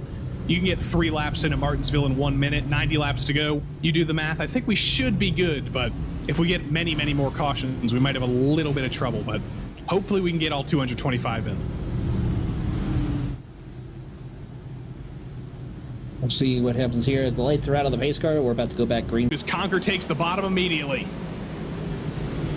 Gonna take the run, and of course Conker will be able to have to fight with Daniels and Glazer as Daniels tries to look to the inside. He'll send it onto the bottom of the racetrack. Can't quite make it work though. Conker still maintains second place. Robert Besaw Jr. around the outside of Skip Gandy. That was a great move. He's not quite clear yet. He almost gets into the back of Chris Hudson as well. A great move for Robert Besaw Jr. It's falling apart now as he goes 3 wide with Christian and Zemke. He's falling all the way to the back of the lead lap now after trying to make the top work and ended up biting him big. Yeah, they are going to go fighting side by side as they head down the front straightaway as we watch Dinkel, Conker, Daniel, and then, of course, the driver of Glazer, your top 4, throw in O'Brien, your top 5, as they are trying to pull away from Gandy and Hudson, heading back into 3. Skip Gandy was involved in the opening caution of this race. I just remembered that, and he has had a phenomenal recovery drive to be running P6 right now. I've mentioned so many times tonight that he has quite a bit of work to do if he wants to make the round of 4. Well, he is certainly doing that work at Martinsville right now in P6. Holding off Chris Hudson. Here's Abner Acosta, formerly in the fight for the win of this race. Still might be in it as he tries to recover after that little spin off a 2. He's going to clear Robert Besaw Jr. He's up into P13. 13 as he's trying to fight his way up to the field here. He's got a little bit of time to work with, but he's got to be careful and pick and choose when and where to make those passes as they rocket off turn 4. James O'Brien trying to join his teammates up there in 1 and 2, but he's got Bentley Glazer ahead of him. He's got James O'Brien ahead of him, and he's got a wall to his right that I think he might have clipped just a little bit on exit. James O'Brien, another driver, really playing with the limits here at Martinsville. They're side by side a little bit further back. Lou Christian and Adam Zemke, and I think Joe Hoggard as well, all trying to fight over that last spot in the top 10. They are fighting side by side as they try to get that last start of the top 10 here. Christian's being now the gatekeeper of the top 10. Zemke behind him along with Hoggard, trying to see his way through. And Acosta, as we go back through here, watching O'Brien trying to get around Bentley Glazer. There's a big wiggle on that last lap for Josh Conker as well. So this next-gen car at Martinsville, I remember when it first came out, it was awful to drive. It was a handful to drive. It just randomly decided to spin at times. It seems more predictable when it's going to spin now, but even when it is predictable, it still seems very, very difficult to drive early on in the run and late in the run. Indeed, and we're going to keep an eye and see how this will happen for these drivers. They shouldn't have to make another pit stop for the most part here as they progress their way through. Across the line they'll go. Dinkle really setting the pace here with setting lap after lap faster than Conker. That is a good point. It basically is a sprint race to the end here. 79 laps to go. They've only done about 24 laps on this stint, so they should be easily able to go to the end here. But say we do get a caution with like 20 laps to go. Track position at Martinsville is always important, but with new tires, this car, you have been able to make passes, even on the outside. So that's going to be an interesting dilemma. We might have to think about that a little bit later on in the race, depending on how it progresses. But right now, I think everybody's just treating this as a 78-lap sprint to the finish. They certainly are. And as we have one driver get loose, two drivers get loose off turn 4. Will there be a third? We'll have to find out next time as they come out of turn 4. That was very odd. There was a little bit of target fixation for Chris Hudson, I think. Gandy got loose, and Hudson did exactly the same thing following him. Richard Regan Jr. is going to try and open the door on Skip Gandy after Gandy got a little bit loose. Richard Regan Jr. should take over P7 here, and his drive forward through the field continues. Keeping an eye on this battle as they come off turn 2. Everyone keeps it on the straight and narrow. Normally we see in turn 2 as the problem child here at Martinsville, but even turn 4 you can struggle a little bit here around the circuit as they come off, and they're going to keep it straight and narrow across the line. 75 laps to go.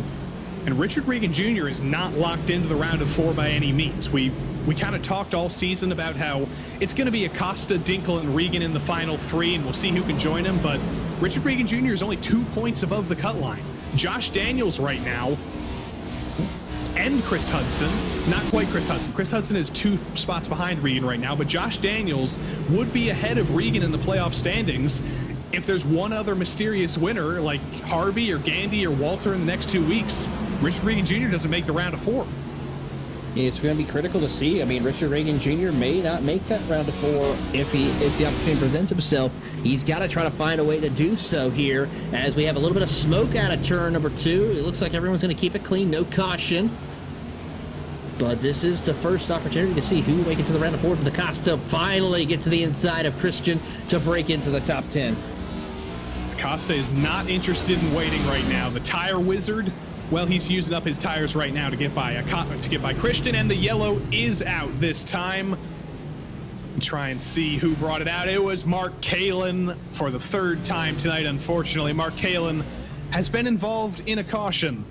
Off of turn 2, it looks like Mark Kalin was 2 laps down. Let's see, was it the same thing for Mark Kalin? We tune in to see him going perpendicular to the racing surface. He's trying to race with Mike Witt, but off of turn 4, there it goes again. Tough break for Mark Kalin. Indeed, he's definitely going to be scratching Martinsville off the list as one he's not happy about. I feel like Mike Joy with Cody Ware a few years ago, but Mark Kalin brings out the caution again, and we're hearing that based on the PRL caution rules, Mark Kalin will likely be given a 1-race penalty for bringing out multiple cautions tonight. So the Mark Kalin season, man, it gets even worse with every single race. But we love Mark Kalin. He's always here on the broadcast. He's always given us some good sound bites. So we could be a little bit harsher with Mark Kalin than some others, I think. But he'll be back after that 1-race suspension, and maybe that's what he needs. In 2 weeks' time, he'll come back at Kansas, and that'll be when Mark Kalin has the huge triumphant moment. Maybe he finally gets a win in the Cup Series. We'll have to wait and see here as we still have a few races left, but Mark Kalin is a reputable driver in the series and in this competition in the PRL Cup Series. He does find ways to nab a win every so often. There were a few drivers who elected to bring it down pit road that time. Bentley Glazer, Skip Gandy, Chris Hudson, Adam Zemke, Joe Hoggard. They know they can make it to the end on fuel, but they've elected to come down, take some tires, maybe take a little bit more fuel just to be a little bit safer. And they're trying to go on tire strategy here. That Bentley Glazer only has 9 cars to pass, and he's on 34 lap fresher tires.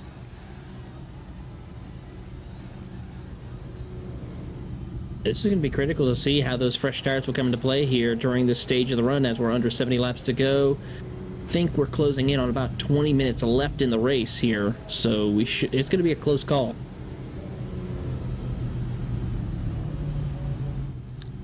I think we do have a little bit of extra time. The clock has been unreliable. We have to rely on director Josh Lee. He's like our atomic clock. There you go, 28:43. Or based on the latency, I'm gonna predict my latency. I think I'm usually like 2 seconds slower than the feed that you're seeing at home. So I'm gonna say right now, 28:28. Let's see if I got that right. I'll watch that broadcast later, see if I got the latency correct. But anyway, there are about 28 minutes to go. There's about 69 laps to go. The math is difficult to do. I think we should make it if we go green the rest of the way, but that is always unpredictable at Martinsville. You've just got to take your laps as they come and make your moves when they come and hope that you get as many laps as you need.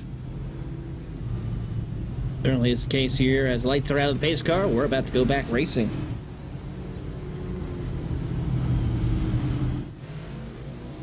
A little bit of shifting of the top 10 after that pit cycle. It's now Dinkel, Conker, Daniels, O'Brien, Hag/Hogg, Regan Acosta, Christian Besaw, and Glazer. Glazer is the first driver on fresh tires.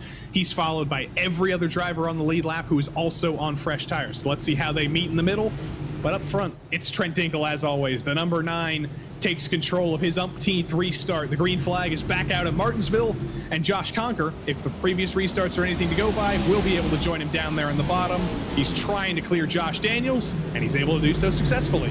He certainly is, and now his teammate O'Brien is trying to see if he can get to the bottom as quickly as possible, as he is getting a bit of a battle with Eric Hogg for that position, and he tries to send it up the track, and now 3 wide off turn 4. Oh, O'Brien in the wall. Little bit of a tap for O'Brien, trying to give Regan and Acosta as much room as possible. He gave him a little bit too much room, and he ended up in the wall. Looks like he's undamaged, though.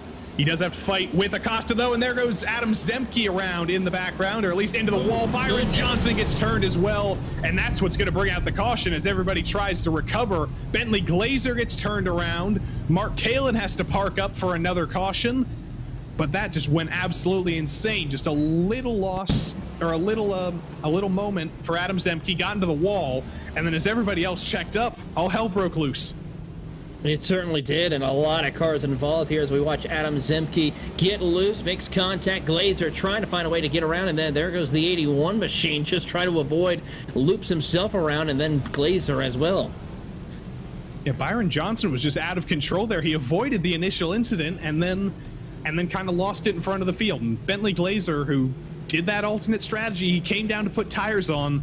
It has already come undone for him. He already has heavy damage, and we are back under caution once more with quite a few drivers with damage on pit road now. O'Brien, I think he does have a little bit of damage because he elected to bring it down pit road that time after getting into the wall.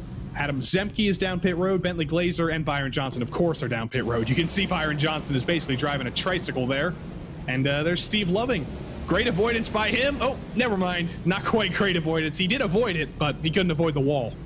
So it's safe to say that, dude, that was not perfect. Dude, that was not, in fact, perfect.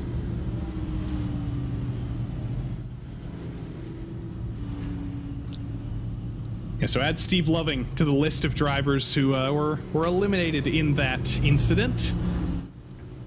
See who gets the free pass this time. I think it might be Tyler Justice. I think Tyler Justice might be the lucky dog under this caution. So bring Tyler Justice back into the fray. It's been unpredictable in these past couple of restarts. We don't really know who's going to be in contention for this win anymore. It could be anybody. Put Tyler Justice back on the lead lap. He'll still be in about 15th, but anything can happen. Certainly is the case here. Anything can happen here. We've seen that in today's NASCAR Cup Series race, so it's safe to say we can see it here in the virtual world.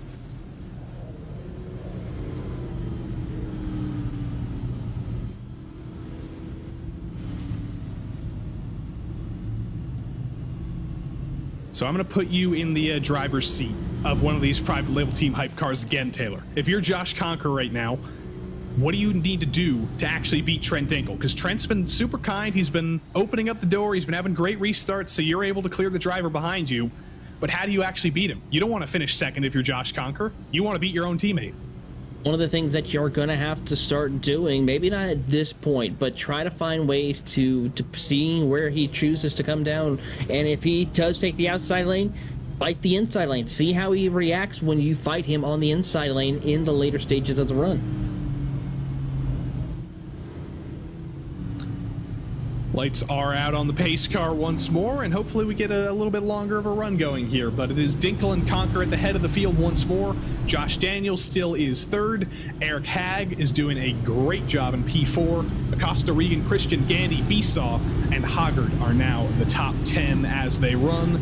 All the way down to 16th, there are drivers on the lead lap, and Tyler Justice did not actually get the lucky dog that time. He did not get waved around, so he's got to hope for one more caution. But the iRacing Sedan pace car is down pit road. The green flag is back out. Dinkle and Conker retake control of the field once more. It's another great restart for Dinkle. Conker, though, not quite clear Daniels this time, though. Not able to get down to the bottom. And Josh Daniels wants to take second.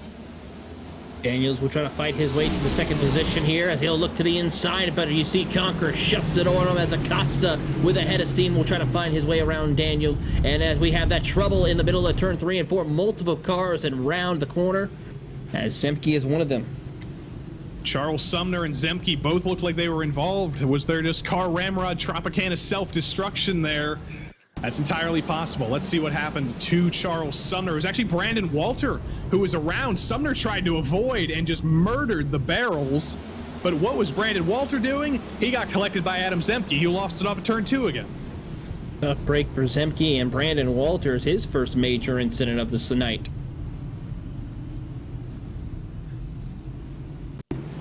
Walter almost got off like completely scot-free for that. That was some great backwards driving, but it did not work out for him. He did end up touching the wall. Let's ride on board with Charles Sumner as his teammate ends up taking out another driver. Sumner tried to avoid it, but there were barrels there, unfortunately.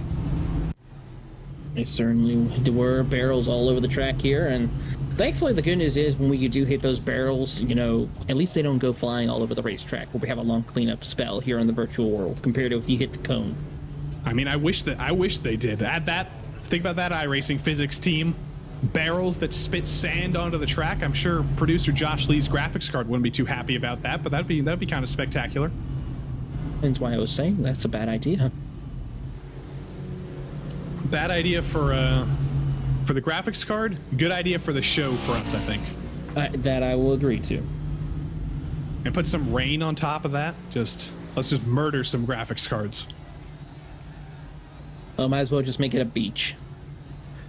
Sounds pretty good to me. We did also hear from NASCAR a few weeks ago that they're going to introduce a wet weather package for short track. So when iRacing does introduce rain, there's nothing saying that we couldn't have a wet race at Martinsville in the next gen cars. That is true, and that would be, I had to say, a very interesting style of racing. Yeah, I don't know how that would go. Even in real life, I kind of just need to see it happen to see how it would be, because I can kind of picture it, but I can also picture just constant cautions. I'm picturing IndyCar at New Hampshire in 2011. It looks pretty bad in my head, but clearly they've tested it and they've said, you know what, it might be okay.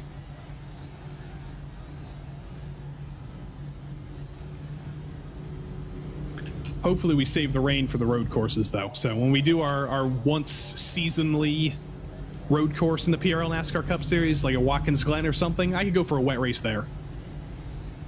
I could go for a wet race there, too. It would be very fun to do, I would have to say.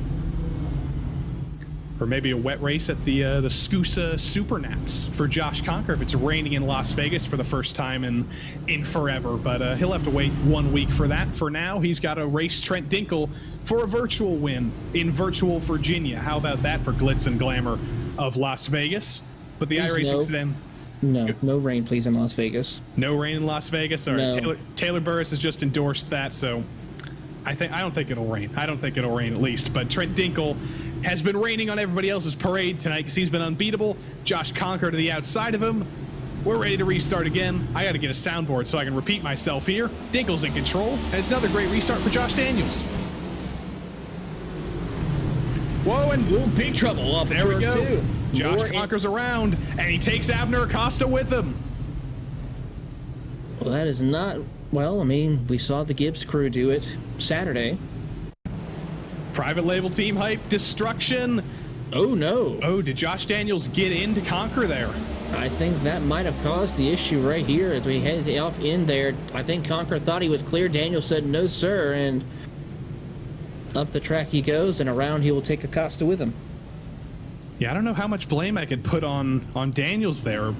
Conker was not clear, and he did turn down quite a few lanes, and now he goes to the back of the lead lap. Abner Acosta does as well, and I think both of them are going to have pretty heavy damage. And now look at this for a battle that's formed up front. It's now Dinkle versus Regan. That's the battle for the championship right now in Season 4, and that's going to become the battle for the lead. It really is. We'll see how this will play out for some of our competitors in this race, because now that we're looking at 6 cautions so far, coming up to 50 laps to go. Bad news for all of our Eric Hag fans in the chat. He had minor contact in that incident, and it's given him a meatball flag. So potentially his best race of the season.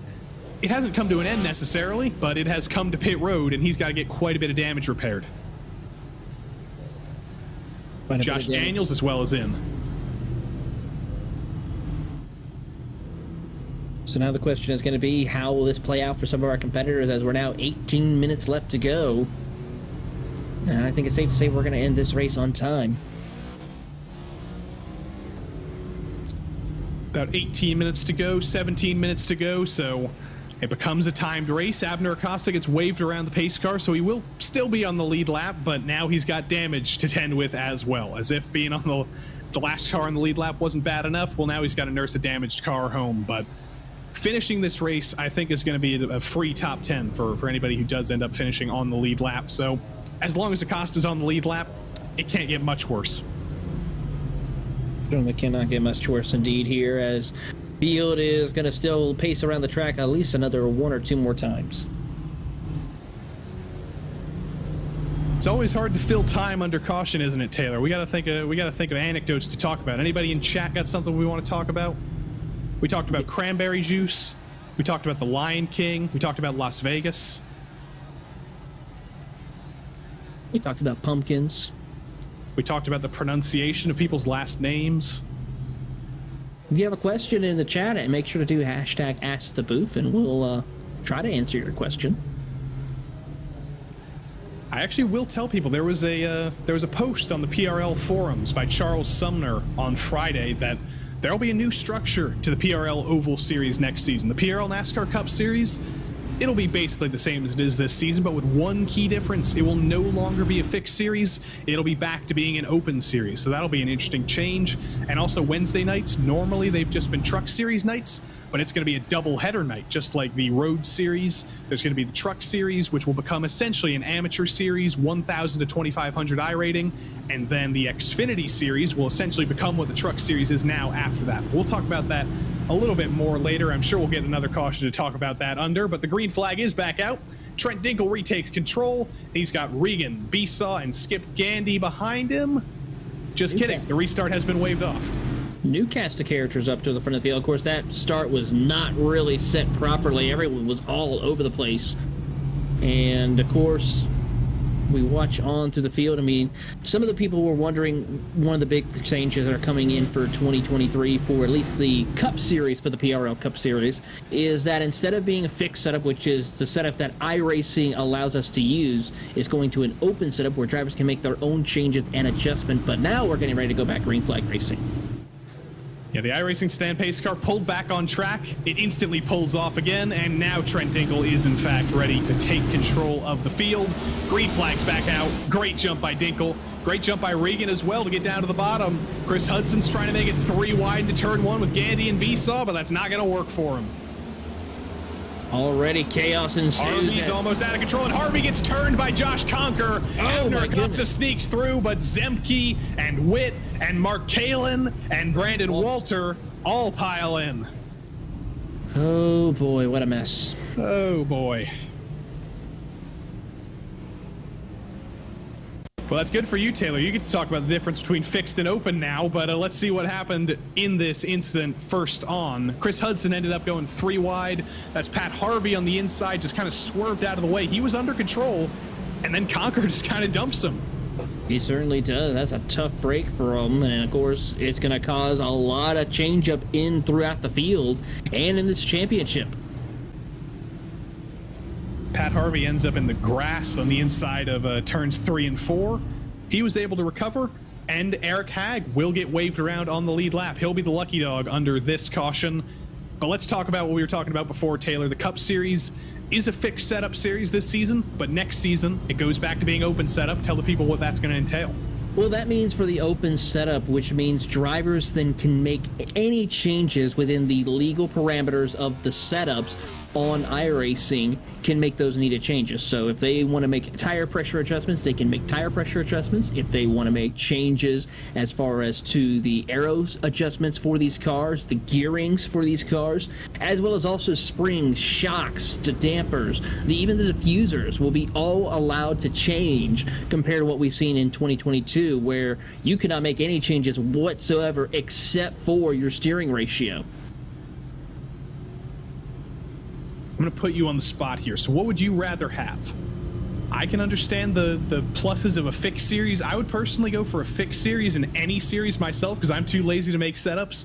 But I also understand for those people who have that setup wizardry, I can understand why they would want an open setup series. So what do you prefer to race in? Do you prefer to have the setup made for you, or do you want to have your own?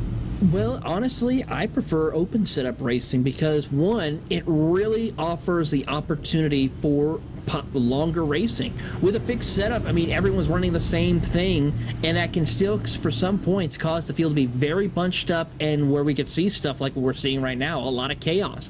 With an open setup, it opens up the door for drivers to make strategy calls. Do you want to have a short run setup? Do you want to have a long run setup? Do you want to have a car that's maybe better in the middle of the runs? Do you want to have a car that's maybe a little bit better off corner exit or better that's corner entry? It's just one of those things that benefits. Personally, for me, I prefer a car that's better on the long runs, where it's able to progress its way through if you take care and manage your car throughout that green flag run. But I will have to agree with you, sometimes when it comes to the fixed setups, it is beneficial to utilizing that, because all you have to do is just open up iRacing, pull up the fixed setup for that week of that track you're racing on, and you can test and practice for hours just focusing on your driving line and how to drive, compared to an open setup where you have to make more adjustments to find that sweet spot for your driving style. That's for me, Taylor. I want to do the least amount of effort possible. I just want to get in the car and I just want to drive. Trent Dinkel's going to get to drive here on the restart. He will be back in control of the field once more. It's another jump for Trent Dinkel. It's a worse restart this time for Richard Regan Jr. Can't quite repeat that one. Besaw's going to get to his inside. He's going to put a little bit of a bumper to Regan as well. But Regan's got the momentum off the corner. He should be clear. Oh, Pat Harvey's around again. Caution's out again. Brandon Walters involved in this one. A couple of other cars trying to avoid the chaos that ensued after that as well. It actually isn't a caution. Oh, now it is. Right as I say that. It's that time of the race, everyone, where we see the chaos really ramp up into overdrive. Let's see what happened to Pat Harvey this time. Josh Conker behind him in the 54. Did Josh have anything to do with this? It looks like no. Pat Harvey just loses it off the corner, takes Conker with him. Steve Loving, Brandon Walter, Tom Amasi stays out of it. Eric Hogg, very well avoided. But yeah, the cautions are back out again. And James O'Brien as well. That's a completely separate incident. James O'Brien hit the curbing, loops it around in front of Bentley Glazer and Acosta. So is there any driver in this field other than Trent Dinkel who doesn't have damage now?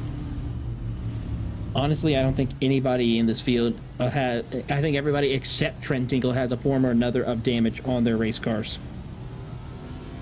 Mark Kalin is the lucky dog on this restart. He will be 1 lap down instead of 2 laps down now. So maybe there is some light at the end of the nature trail to hell for Mark Kalin here tonight. It's been a spooky night. Halloween's coming up tomorrow. It's Halloween Eve. There's quite a few skeletons of some race cars on pit road.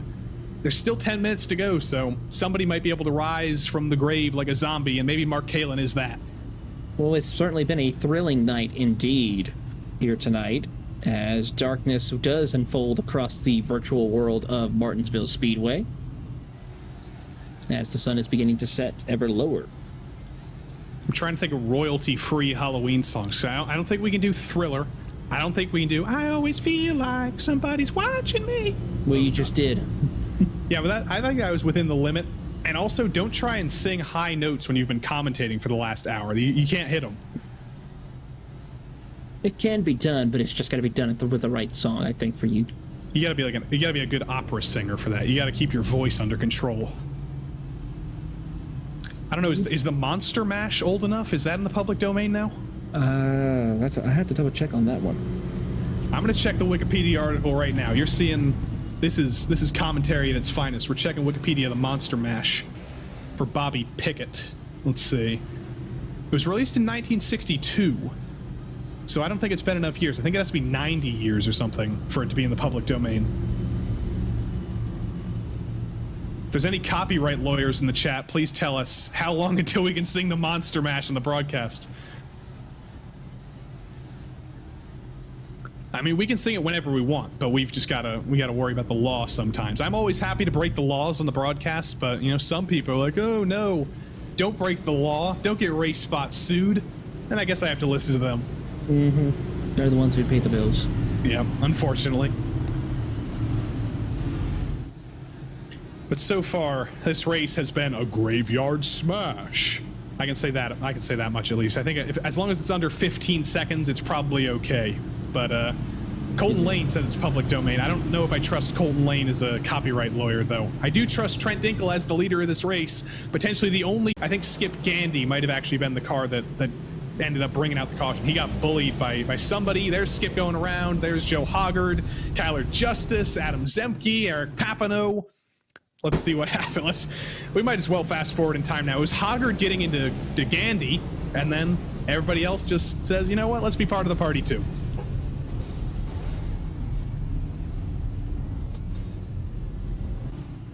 More chaos and more damage control happening out there on the racetrack. 6.5 minutes left to go on the clock. The silence speaks for itself sometimes.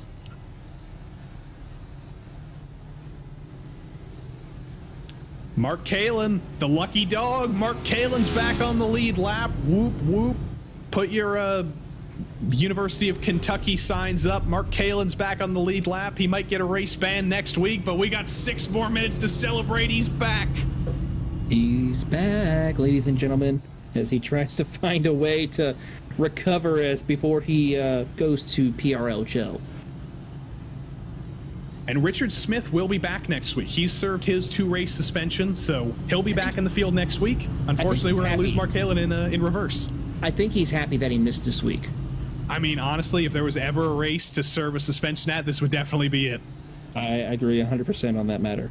Or North Wilkesboro. Yes. Well, depending on who you are when you go to a race at North Wilkesboro. We might go to North Wilkesboro next season. That's always the always the interesting season. 2022 or season 1 of any year. That's when we're in NASCAR off season in real life. That's when iRacing always likes to throw a bunch of weird stuff at you. So maybe we'll go to North Wilkesboro. Maybe we'll go to Myrtle Beach. Maybe we'll go to frickin' Spa or something. Who knows? The Daytona road course again. Mm-hmm. I think. I'm trying to think what road courses would be realistic, but would also be good, because there's always got to be one road course per season. You got to please the road course people. I don't know how many people would sign up for Next Gens at Spa. I'd be excited for that. Maybe Long Beach. I think that could be pretty good. I mean, we're going to Chicago later in the season, so why not do Long Beach? Yeah, I think that would be more exciting of a track to do than Chicago. To prepare us for some street course action, we will, of course, whenever Belle Isle. Yeah, Belle Isle too. Whenever that Chicago street race happens in real life, We'll be racing there in the PRL too. That's going to be absolutely insane next summer when the PRL NASCAR Cup Series takes on the Chicago street circuit. Finally, everybody will be forced to buy that track who doesn't own it already. But the iRacing sedan pace car pulls down pit road once more. 4 minutes to go on the clock. I think if we get a caution this time, that might end the race. So hopefully we can have a good run to the end. It's Dinkle versus Regan versus Besaw. We're back green at Martinsville. Besaw and Regan again have to fight for second into 1 and 2. Besaw might win that battle over the course of the short term, but Richard Regan Jr. has been very, very strong. He's almost clear Besaw coming into 3. He's going to clear him as they head down, as one car comes down pit road. But as they work their way off, they're going to go side by side, 2 by 2. How about Acosta trying to fight his way through the field? Acosta is on much newer tires than everybody else. Daniels as well.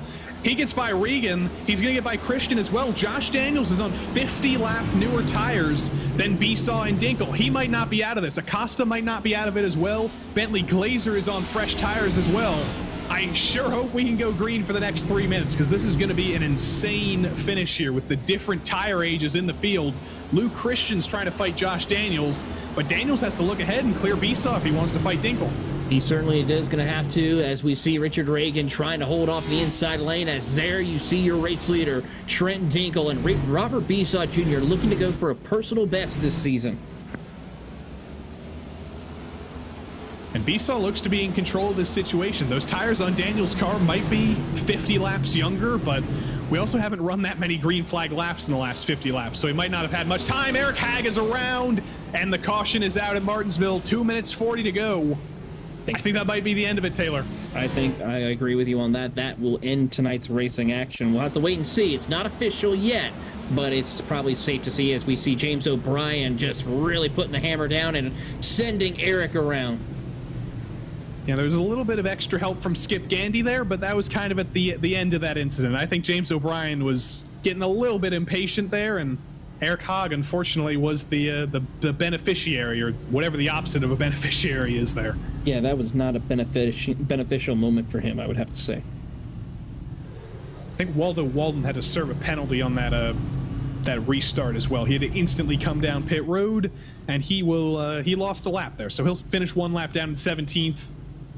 It's always a mystery, wondering whether these races are going to restart. I don't think it will.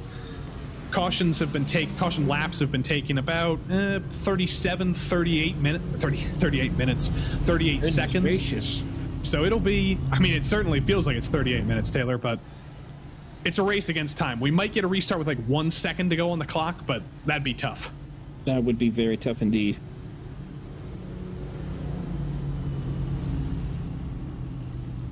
44 seconds was the time of that lap, so we're going to cross the line with about 46 seconds to go.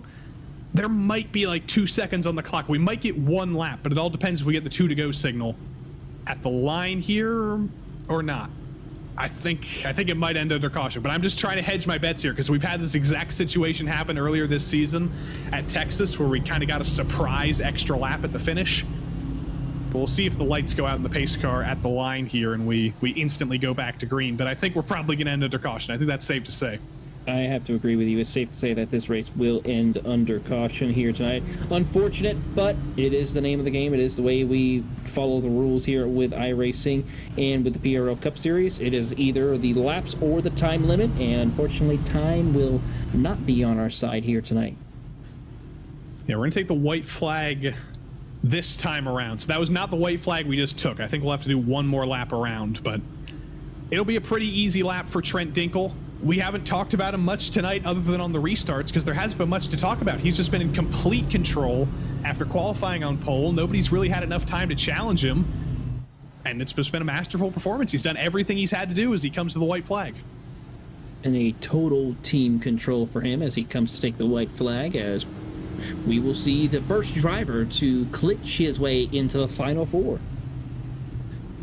He was basically mathematically clinched into the round of 4. He was 37 points above the cut line, but that was still technically beatable. If he had a terrible sequence of weeks, Trent Dinkle could have been eliminated from the playoffs, but he will not be. He will punch his ticket to Chicagoland, and Trent Dinkle, of course, he'll fight for a championship. 2022 has just been an incredible season, an incredible year for Trent Dinkle.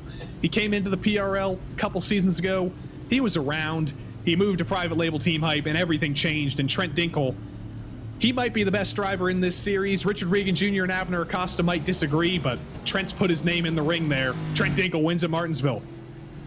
How about that? And he is going to now compete for a championship at Chicagoland. That's win number 12 for Trent Dinkle in the PRL NASCAR Cup Series and overall. He's only won races in the Cup Series, but maybe we'll see Trent Dinkle branch out to one of the other nights of the week. I'd love to see him in one of the road course series, but I'm always happy to see him racing in the PRL NASCAR Cup Series, and I'm sure we'll get to talk to him in a matter of moments. But everybody's going to cross the line here to officially end this race. The results on your screen are not correct. Josh Daniels did not win this race. Trent Dinkle did, and we'll try and fix that when we get the chance. I think that's just an issue with the race ending under caution. There's been some funky stuff in the results, but all you really need to know is that Trent Dinkle won, and if we get the real results, we'll bring those up for you. But Taylor, it was a caution-filled night at Martinsville. I don't know what much else there is to talk about. I mean, other than, of course, that we got a lot of racing still to come for this next round. We got a Phoenix course next week, which is going to provide some really great racing action for our competitors here as they get ready to round out the virtual and, of course, the real-world NASCAR season. The PRL admins are going to have a lot of work to do after this race, because whatever happened under caution there coming to the line, that has absolutely screwed the finishing results. So they're going to have a lot of work to reconstruct the order, but they'll figure it out. They'll do the work. We're going to sit and wait for our winner to join us. But before we get to Trent Dinkle, Taylor, you get to talk to our second place finisher, Richard Regan Jr.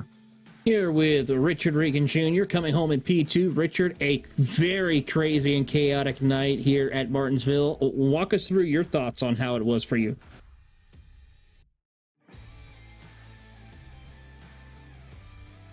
Oh my God.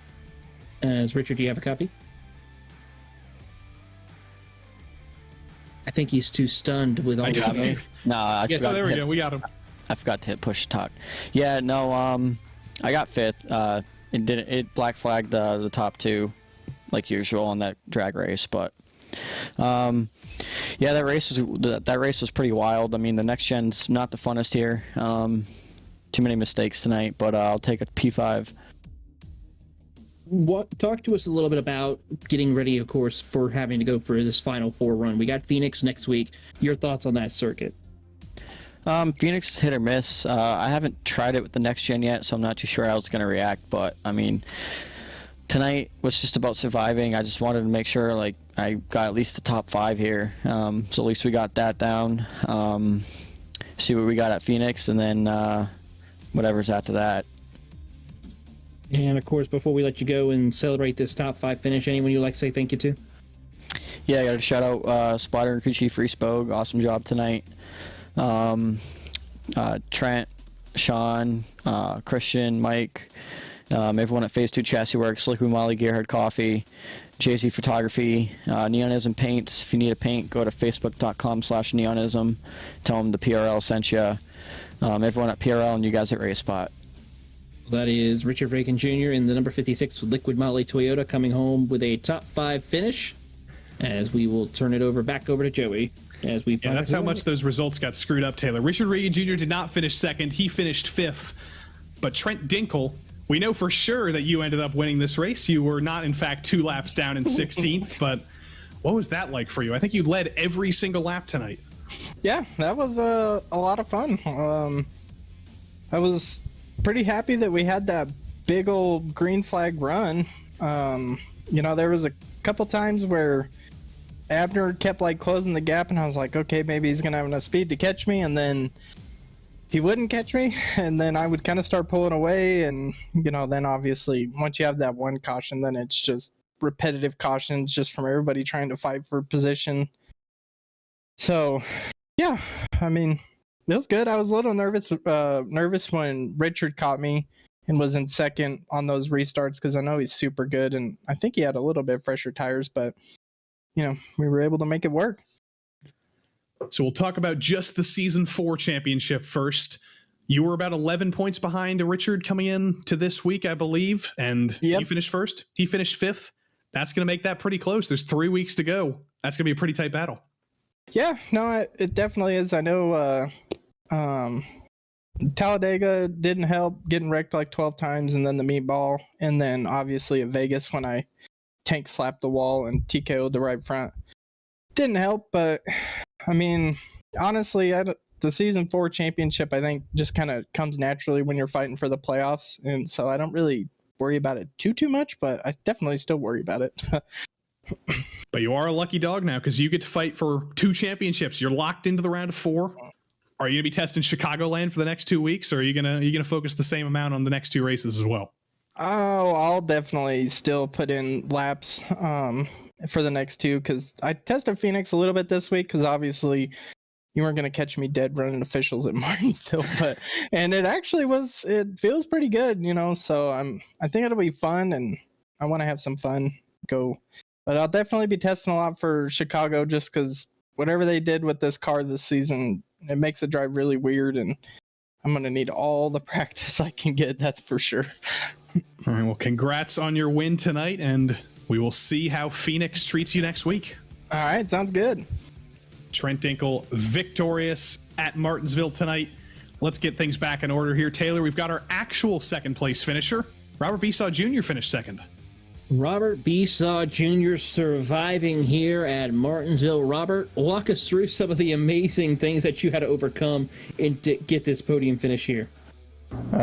Yeah, I'm not sure how I got here. Definitely glad to get the interview. It's been a rough 2022 for me, but messed up on both qualifying laps, had to start dead last and pick my way through the field, and a bunch of close calls, but somehow ended up here. I'm still not sure how that happened. Now, if I remember correctly, looking through some of your stats, this has to be your first podium of the 2022 season. Yes, yeah, it's been pretty bad. I don't know, every little thing seems to happen. I was lucky to get top 20s previously. It's been pretty rough, but the last couple of races kind of started to come back around, at least feel a little better. What can we expect from you as we move on to the next race at Phoenix? I'm not great at Phoenix. I'm just going to try to find my pace and see how I measure up against the field. Obviously, there's guys playoff contention. Don't want to cause them any big issues either. But if I happen to be have another good race like this, we'll see if maybe can get in the win column. That'd be great. Well, before we let you go, anyone you'd like to say thank you to? Yeah, absolutely. Friends and family that are watching, you guys for the broadcast, PRL, amazing league. And obviously all the guys at SGE Sports that are putting in the work and helping each other out to, try to improve each week. Well, that, of course, is Mr. Robert Besaw Jr. coming home with a podium finish in second place as we go back to the great Joey Tippett. We've got our third place finisher on track. Josh Daniels, you got a little bit of damage at the end there, but other than that, I'd say other than Trent Dinkle, you were the driver that stayed out of trouble the most tonight. Yeah, I tried my best. It's kind of hard in a place like Martinsville, especially coming from 11th place or so, wherever I started. So this P3's got to feel pretty good for you because you came into tonight, I believe, 1 point below the cut line. You've outscored a lot of your playoff rivals tonight. I'm thinking 2 weeks in advance or 3 weeks in advance to Chicagoland for the championship finale, but we do have to go to Phoenix first. How do you feel about the track in Arizona? Phoenix is one of my good tracks. I feel pretty good about that. I just have to put in the time and just hope I can get it right, We wish you good luck there. And before we kick you out, give a shout out to all those people over at Love Racing. Yeah, Chris and Jose and Steve and my wife Francie. We're always at Love Racing working hard to get fast, man. It's starting to pay off a little bit, you guys could probably tell. We can definitely tell, and it's paid off for a third place tonight. Congrats on the P3, and we'll see you next week, hopefully. Okay, all right, thanks, man. That was Josh Daniels, P3, and I believe we've got another best result of the season. Lou Christian is here to talk to us, Taylor. Before I hand him off to you, I do have to ask, I've been noticing this every week. You've got the world's smallest staircase behind you. What's going on in the background? It's just a den. We turned it into an office, just a den. That's not a true staircase. It's not a true staircase? No, just 2 steps. How many steps does constitute a staircase? I guess that's a philosophical question. Yeah, we won't answer that here. All right, Taylor, you take control of this. Well, Lou, I mean, walk us through this crazy night for you here at Martinsville. You had a couple of close calls, but you still managed to come home with a strong top 10 finish.